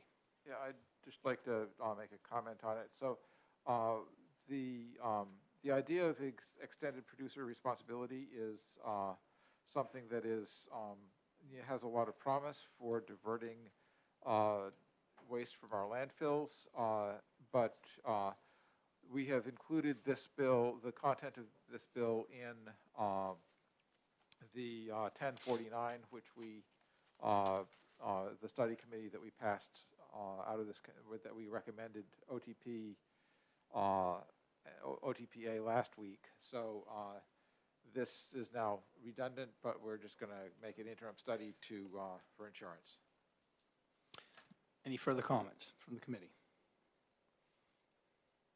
Seeing none, I'll call on the clerk to call the roll on interim study on House Bill 1111. Representative Aaron. Yes. Representative Comtois, yes. Representative Johnson. Yes. Representative Lang. Yes. Representative Moffett. Aye, yes. Representative Hamola. Yes. Representative Kennedy. Yes. Representative Mason. Yes. Representative Sanborn. Yes. Representative Bixby. Yes. Representative Bolden. Yes. Representative Dutsey. Yes. Representative Murray. Yes. Representative Von Plinsky. Representative Almy. Yes. Representative Perez. Yes. Mr. Chair, Yes.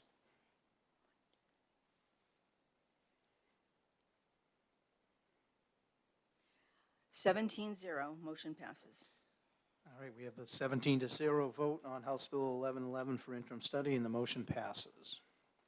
I just realized I forgot my gavel, so I'm going to use my hand. We okay with that going on consent? All right. Next, we have House Bill 1121, relative to solid waste sites. Now look to Representative Murray for an interim study motion.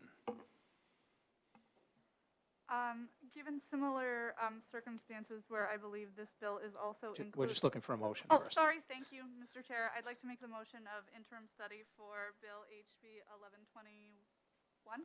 Thank you. And second from Representative Sanborn. So we have a motion and a second for interim study on House Bill 1121, and I'll turn it over to Representative Murray for her comments. Thank you. So again, with respect to HB 1121, this is also included in the study committee of 1049. And with that, I have no other comments. Thank you. Any further discussion from the committee? Seeing none, we have a motion for interim study on House Bill 1121, and I will ask the clerk to call the roll. Representative Aaron. Yes. Representative Comtois, yes. Representative Johnson. Yes. Representative Lang. Yes. Representative Moffett. Yes. Representative Hamola. Yes. Representative Kennedy. Yes. Representative Mason. Yes. Representative Sanborn. Yes. Representative Bixby. Yes. Representative Bolden. Yes. Representative Dutsey. Representative Murray. Yes. Representative Von Plinsky. Representative Almy. Yes. Representative Perez. Yes. Mr. Chair, Yes. 17-0, motion passes. We have a 17-0 vote, and the motion for interim study passes. Everybody, any objection to putting it on consent? Seeing none, we'll put it on. Okay, then we'll go to House Bill 1134, and I will look to Representative Bixby for an ought to pass as amended motion. Remind me which one this one is? They all blur together. Do you have the amendment to 1134? Oh, disposal, yeah, okay, Correct. right. So, Okay, so I move ought to pass with amendment on HB 1134, and I guess it needs a second, and then I can move the amendment. actually, you have to move the amendment first. I'm sorry, I got that backwards. Okay, so I move amendment, see, 2022-0228H on HB 1134. And I'm looking to Representative Aaron for a second. Oh, I second that. Representative Bixby, would you like to speak to your motion? Yes, so this bill came to us and it was, there was a lot of strong testimony in favor of making a study commission on this. But this is an area that we actually don't know that much about on our committee, and we've arranged to have this go to resources as a second committee.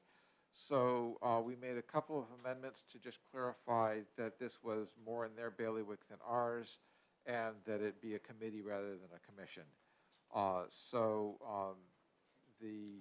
The intent here is to make sure that this does get studied, because the disposable wipes do cause significant damage to sewage systems and septic systems, and it needs to be dealt with in some way, and resources will have a better sense of how to deal with this bill. Thank you. Any further discussion from the committee? Seeing none, I'll ask the clerk to call the roll on passing amendment to 2022-0228H, an amendment to House Bill 1134. Representative Aaron. Yes. Representative Comtois. Yes. Representative Johnson. Yes. Representative Lang. Yes. Representative Moffett. Yes. Representative Hamola. Yes. Representative Kennedy. Yes. Representative Mason. Yes. Representative Sanborn. Yes. Representative Bixby. Yes. Representative Bolden. Yes. Representative Dutsey. Yes. Representative Murray. Yes. Representative Von Plinsky. Representative Almy. Yes. Representative Perez. Yes. Mr. Chair, Yes. 17-0. Okay, we have a vote of 17-0 on amendment 0228H, so it passes. Now look to Representative Bixby now for that ought to pass as amended motion. I move HB 1134 OTPA with amendment 2022-0228H. Do I have a second from Representative Aaron? I second that. The OTP ought to pass as amended has been moved and seconded on House Bill 1134. Is there any further discussion from the committee? Seeing none, I'll ask the clerk to call the roll on House Bill 1134 ought to pass as amended with amendment 0228H. Representative Aaron. Yes. Representative Comtois. Yes. Representative Johnson. Yes. Representative Lang. Yes. Representative Moffett. Yes. Representative Hamola. Yes. Representative Kennedy. Yes. Representative Mason. Yes. Representative Sanborn. Representative Bixby. Yes. Representative Bolden. Yes. Representative Dutsey. Representative Murray. Yes. Representative Von Plinsky. Representative Almy. Yes. Representative Perez. Yes. Mr. Chair, Yes. 17-0. So the vote is 17-0, and House Bill 1134 passes OTPA as, and are we okay with that on consent? Okay, we'll put it on consent. Next, we will take up House Bill 1420 FN, prohibiting the issuance of new landfill permits until the state solid waste plan is updated. I will look to Representative Murray to introduce an amendment. Thank you. I would like to, I'm just trying to figure out which one. I would like to move the amendment 2022-0267H as ought to pass. Okay, we have an amendment to, that correct? a motion Sorry. to move Amendment 0267H. Do I have a second from Representative Mason? Yes. Representative Mason has seconded. Representative Murray, would you like to speak to your motion?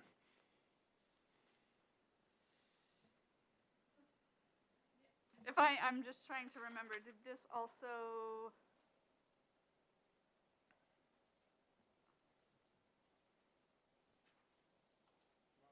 Sure, sorry. Representative Bixby. All right, so so what the amendment does is it makes it clarifies that the original bill said facility at line 5, and this amendment changes that to clarify that it's just landfills and that it excludes the expansion of existing landfills. And then the other change is that it sets up a contingency which, for a repeal and a contingency. So the repeal will be triggered by the publication, the final publication of the state solid waste plan. So this doesn't remain on the books forever and ever. Any further discussion on Amendment 0267H? Representative Dutsey. Yes, can you just clarify, I think I'm looking at the wrong amendment. I have 0118H, and is this another amendment that came after that? The amendment we have presented is 0267H. I'm not sure what amendment you have in front of you. I'm sorry. 026?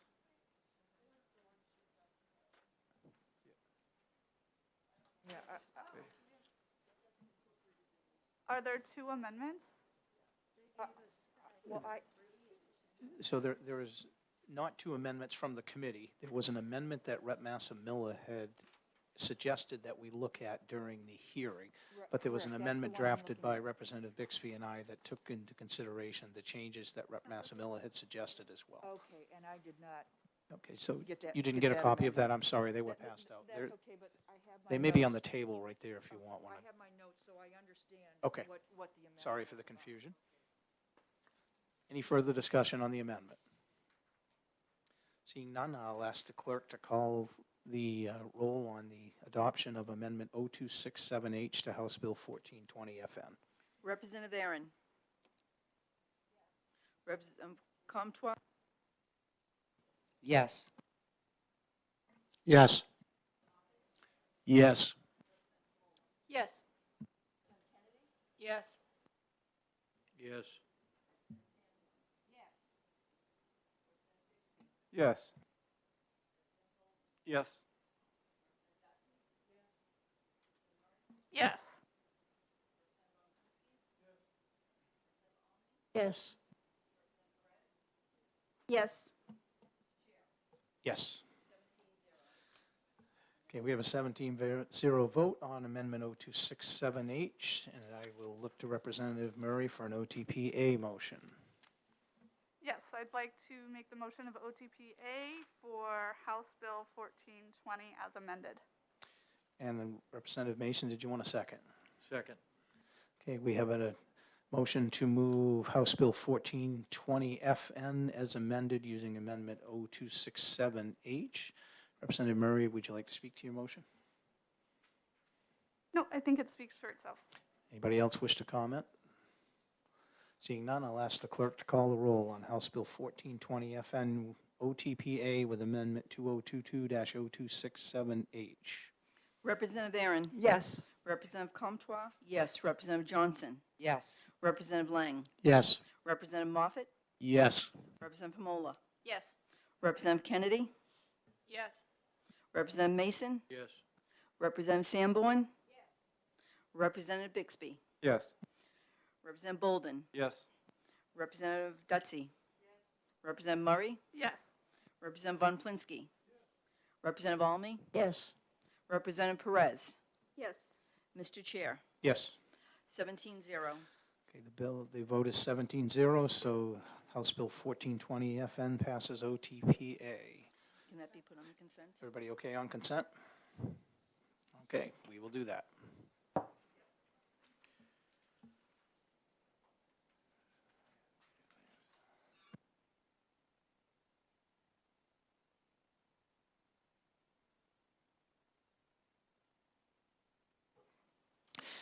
Next, we have House Bill 1652 FN relative to the recycling of beverage containers, and I will look to Representative Bixby for an IS motion. I move interim study on, what was the number again? 1652, On HB 1652. and I will second. Representative Bixby, would you like to speak to your motion? Yes, so this is another, no, actually, this is a bill where there might be some utility in some sort of a bottle redemption plan as a way to reduce flow to the landfills. We saw some evidence that it, in states where it is used, they have a much higher diversion of recyclables. However, the bill that was proposed had enough flaws with it that it was not really amendable in this in the time frame for this year. And we also want to look at it in the context of other mechanisms for diverting recyclables from landfills. So because this is not the bill for now, but it's an idea that merits some study, we'd like to do an interim study on it. Any further discussion from the committee? Seeing none, I'll ask the clerk to call the roll on House Bill 1652 with the motion of interim study. Representative Aaron, Yes. Representative Comtois, yes. Representative Johnson, Yes. Representative Lang, Yes. Representative Moffett, Yes. Representative Hamola, Yes. Representative Kennedy, Yes. Representative Mason, Yes. Representative Sanborn, Representative Bixby, Yes. Representative Bolden, Yes. Representative Dutsey, Representative Murray, Yes. Representative Von Plinsky, Representative Almy, Yes.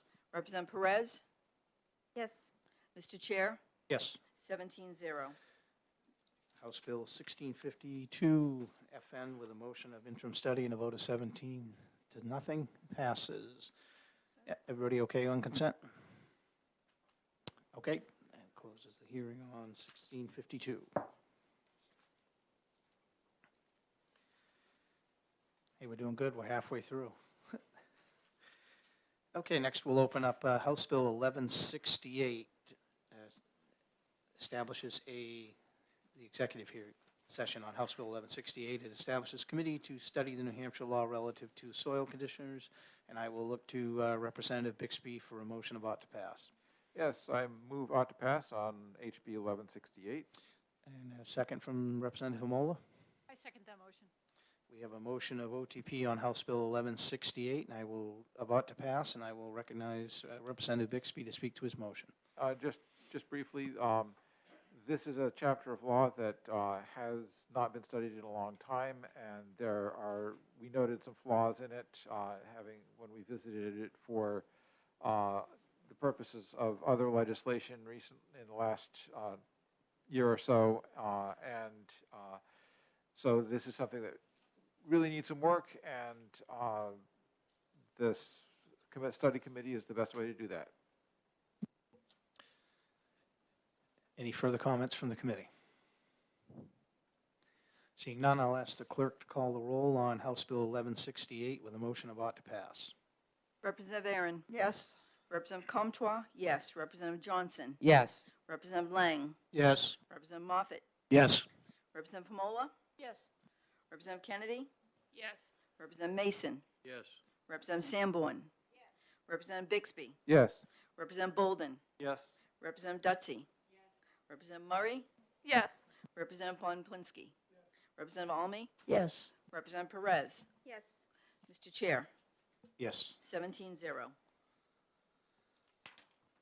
Okay, we have a vote of 17-0 for ought to pass on House Bill 1168. Everybody okay with on consent? Okay. Next, we'll open up House Bill 1547 FN, setting a maximum contaminant levels per fluorochemicals in the soil, and I will look for an amendment from Representative Aaron. Thank you, Mr. Chair. Yes, I'd like to move the amendment number 2022-0249H. Thank you. Do we have a second from Representative Murray? Okay, we have a motion to move Amendment 0249H on House Bill 1547, and I will recognize Representative Aaron to speak to her motion. Thank you. So this amendment was presented by Representative Mooney, and the amendment is going to replace the entire bill. It is in 3 parts. The first part allows the Commissioner of DES to initiate rules for soil remediation standards of perfluorochemicals by November 1, 2023.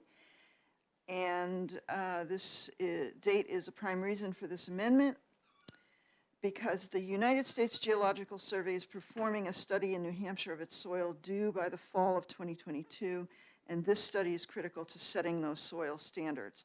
The second part of the amendment amends the Groundwater Protection Act rulemaking section to add soil that a person, which it also includes companies and public or private corporations, is liable for such contamination provides safe alternative water to an impacted well owner.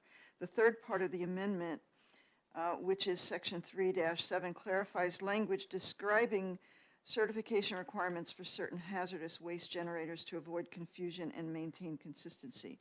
So that's what this amendment is all about, and I hope you support it. Thank you, Representative. Any further discussion? I'd just like to. So Representative Bixby, I'm sorry. I'd just like to second or agree with what Representative Aaron said there. Thank you, Representative Bixby. Any further comments from the committee? Seeing none, I'll ask the clerk to call the roll on OTP on adoption of the amendment number 0249H to House Bill 1547 FN. Representative Aaron? Yes. Representative Comtois? Yes. Representative Johnson? Yes. Representative Lang? Yes. Representative Moffett? Yes. Representative Hamola? Yes. Representative Kennedy? Yes. Representative Mason? Yes. Representative Sanborn? Yes. Representative Bixby? Yes. Representative Bolden? Yes. Representative Dutsey? Yes. Representative Murray? Yes. Representative Von Plinsky? Yes.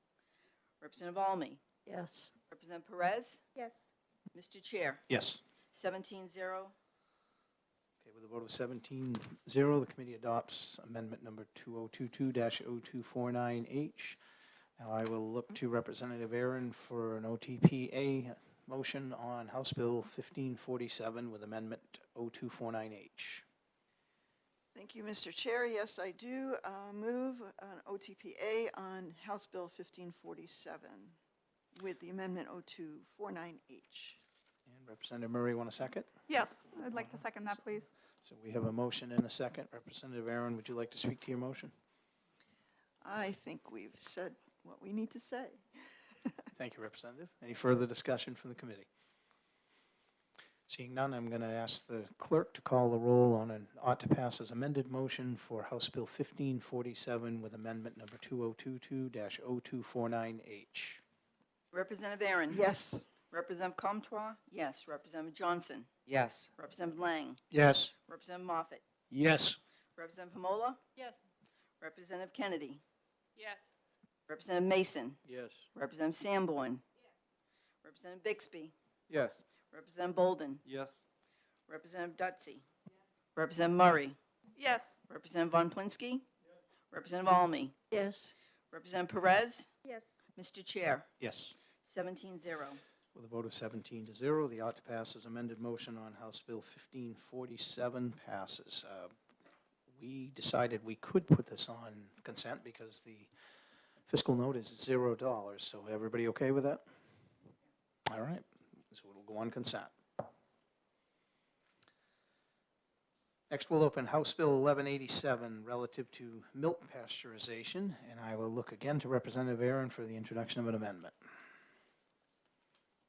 Thank you, Mr. Chair.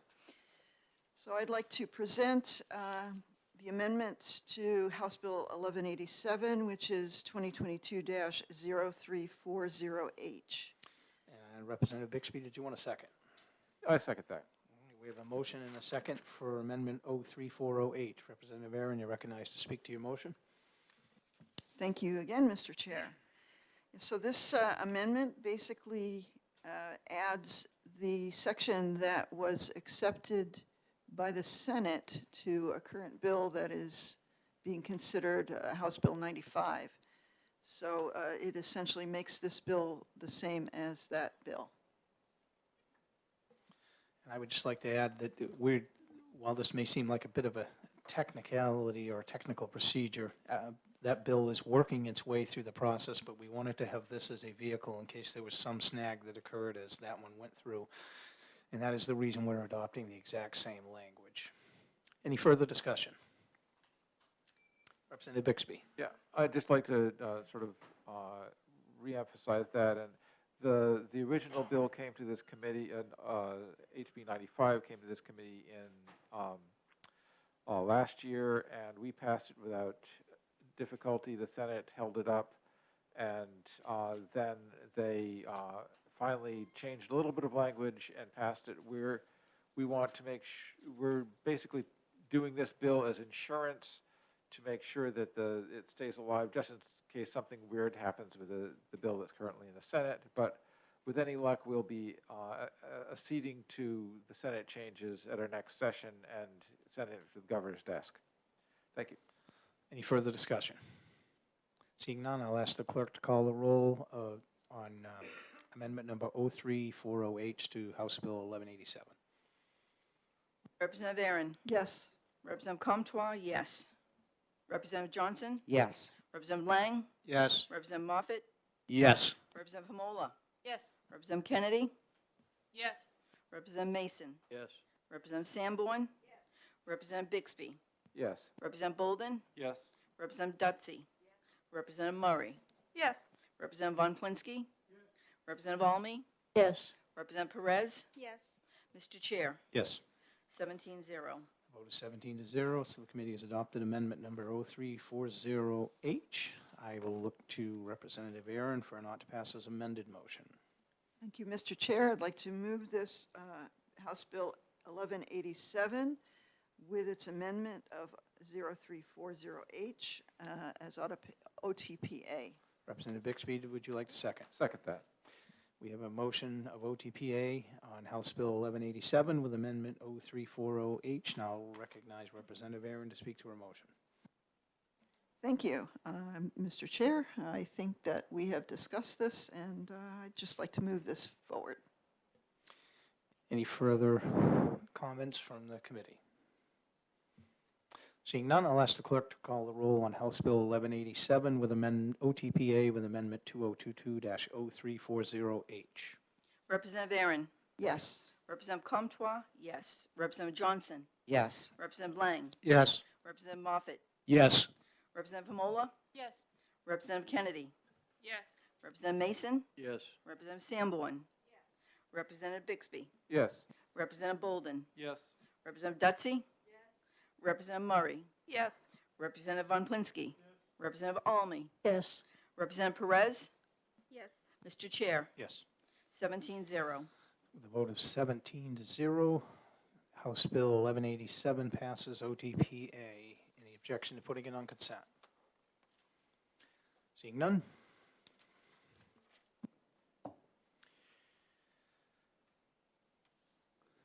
Okay, next we'll open up House Bill 1412 relative to gardening, homesteading, and organic food production, and I will look to Representative Comtois for an ITL motion. Mr. Chair, I'd like to ITL House Bill 14, make a motion to ITL HB 1412. Representative Dutsey, did you want a second? Yes, I second. All right, we have a motion of ITL on House Bill 1412, and I'll recognize Representative Comtois to speak to her motion. Thank you, Mr. Chair. Although this bill was well-intentioned, there were some issues, and based on testimony, our farming laws and agricultural laws are already where they need to be, and this would actually weaken them. Thank you. The chair will further add that I did speak with the prime sponsor, and it was his request that we ITL this bill. Any further discussion from the committee? I'd just like to emphasize, I agree with this. We had good testimony from the Farm Bureau that better statutes are already in place, and the organic deduction, the exemption from the state profits tax didn't really make sense. Thank you, Representative Bixby. Any further comments? Seeing none, I will ask the clerk to call the roll of ITL on House Bill 1412. Representative Aaron, Yes. Representative Comtois, yes. Representative Johnson, Yes. Representative Lang, Yes. Representative Moffett, Yes. Representative Pomola, Yes. Representative Kennedy, Yes. Representative Mason, Yes. Representative Sanborn, Representative Bixby, Yes. Representative Bolden, Yes. Representative Dutsey, Representative Murray, Yes. Representative Von Plinsky, Representative Almy, Yes. Representative Perez. Yes. Mr. Chair, 17-0.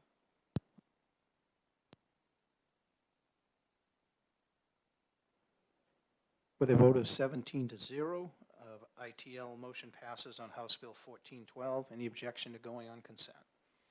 Seeing none.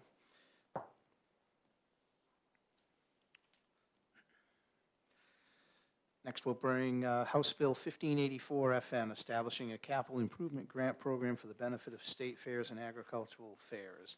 I'm going to move ought to pass, and I will look to Representative Aaron for a second. I would like to second that. I will recognize myself to speak to my motion. So don't get to do that too often. So we've heard a lot of testimony on this bill from the prime sponsor and from the commissioner. I think we've had really good discussion amongst our committee on, the importance of the fairs and the importance of the state to show support for these fairs.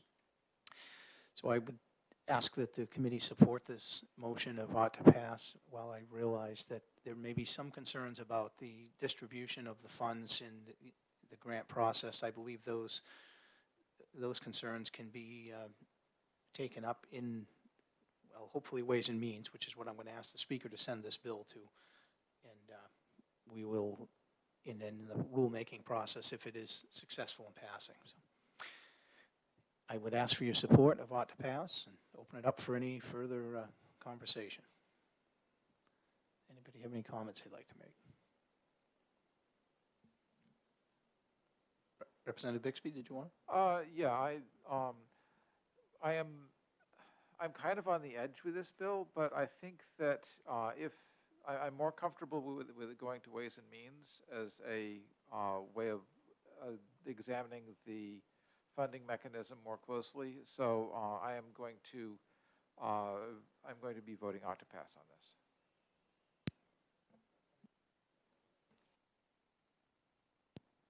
Yeah, although I agree with the intent of this bill, I have a difficult time supporting a bill in which the local communities which reap the economic benefits of a regional fair are unwilling to put in any money when we are really, really talking about small change. I mean, less than $25,000, and even that is a high, a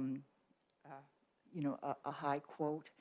And so I would not be able to support this bill, even though I do support the idea that regional and state fairs should be supported.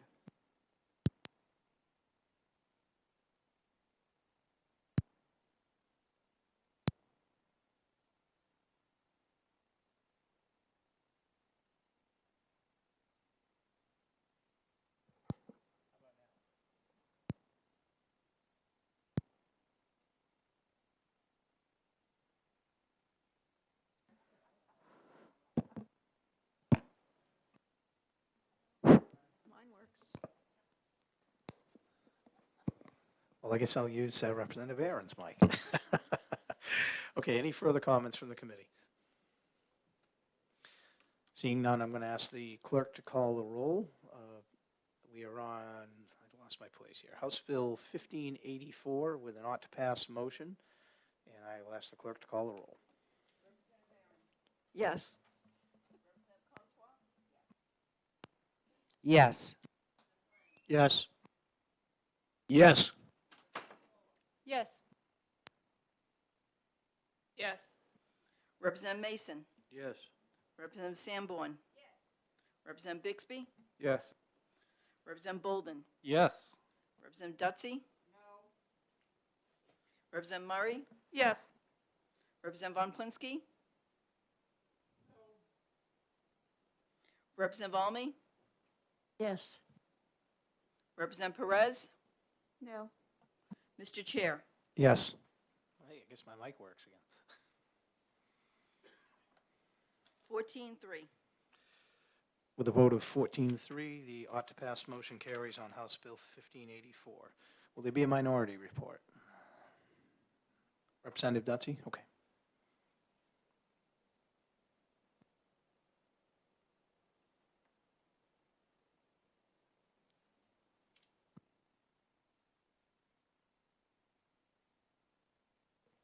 And because the bill has a fiscal note of $250,000, we cannot put it on consent.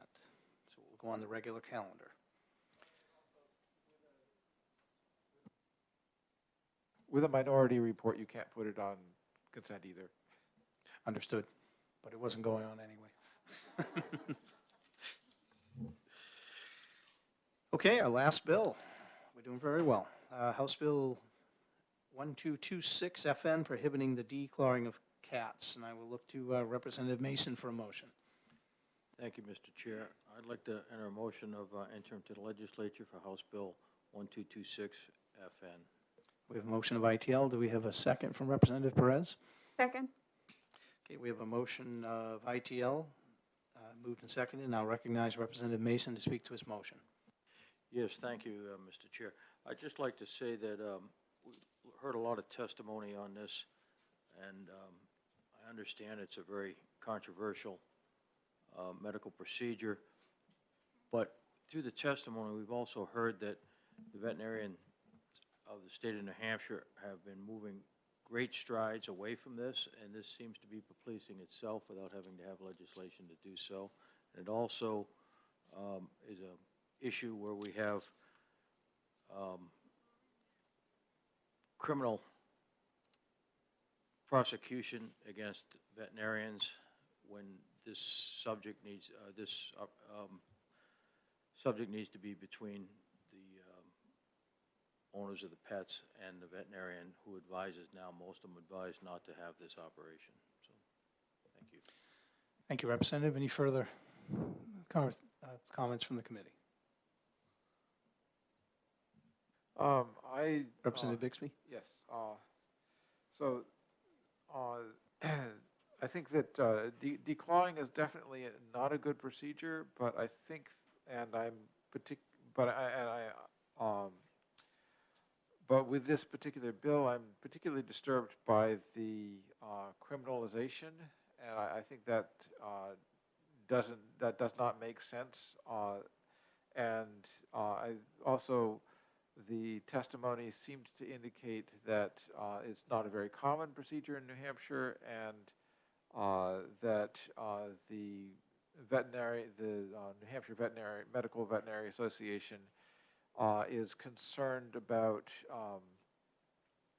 some confusion between a correct procedure and an incorrect procedure, leading to criminalization of of veterinarians in the state. And I think those reasons sort of add up to not making this particular version of the bill expedient to legislate. Any further comments from the committee?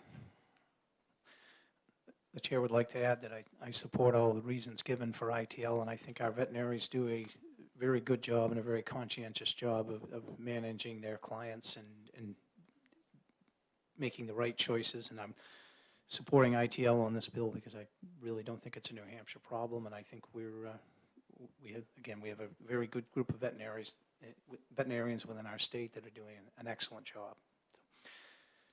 So seeing no further comments, I will ask the clerk to call the roll on House Bill 1226 with a motion of ITL. Representative Aaron, Yes. Representative Comtois, yes. Representative Johnson, Yes. Representative Lang, Yes. Representative Moffett, Yes. Representative Hamola, Yes. Representative Kennedy, Yes. Representative Mason, Yes. Representative Sanborn, Representative Bixby, Yes. Representative Bolden, Yes. Representative Dutzy, Representative Murray, Yes. Representative Von Plinsky, Representative Almy, Yes. Representative Perez, Yes. Mr. Chair, Yes. 16-1. Okay, with a motion of 16-1, a vote of 16-1, the motion of ITL passes on House Bill 1226. Is there any objection to putting this on consent?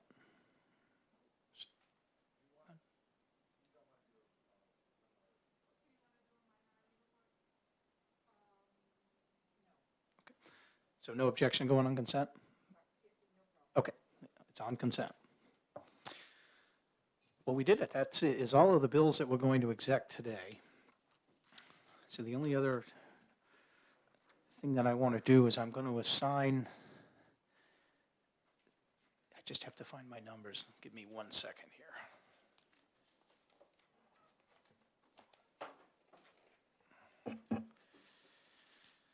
I'm going to assign House Bill 1454 to the Solid Waste Committee. And I'm going to, subcommittee, excuse me, and I'm going to assign, what is I'm trying to find the number on the second one, my apologies, I have too many papers here.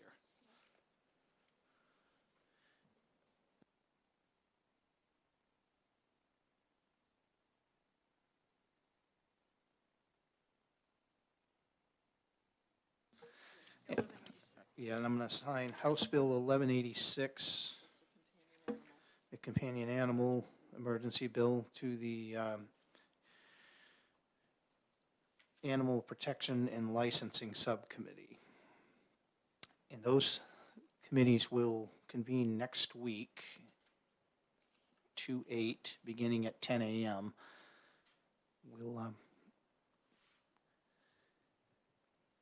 I'll put a calendar notice in on those. I just need to think about how long each one will need for each bill. So, yes, Representative Murray. Could you please remind the members who are on those subcommittees, please? I do not have the list right in front of Okay. me, but I will absolutely do that. I'll send an email to the committee members. We'll make sure that occurs. I was looking for that list too. I only have the subcommittee list, not all of the members. Great, thank you. That was my question, too. Okay, I figured it would be, but I couldn't locate it. Yes. Oh.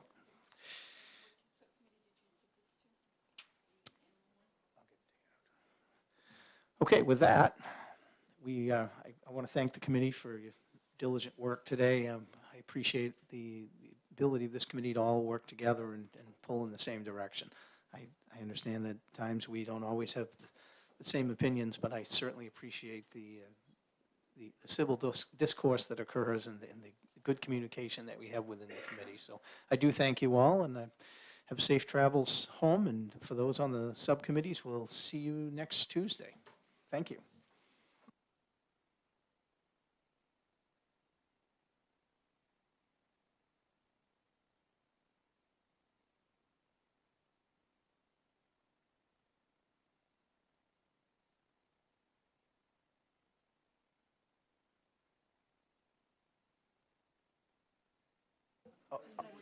I'll remind the committee, anyone that needs to do blurbs, please get those in the next couple of days to me if you can.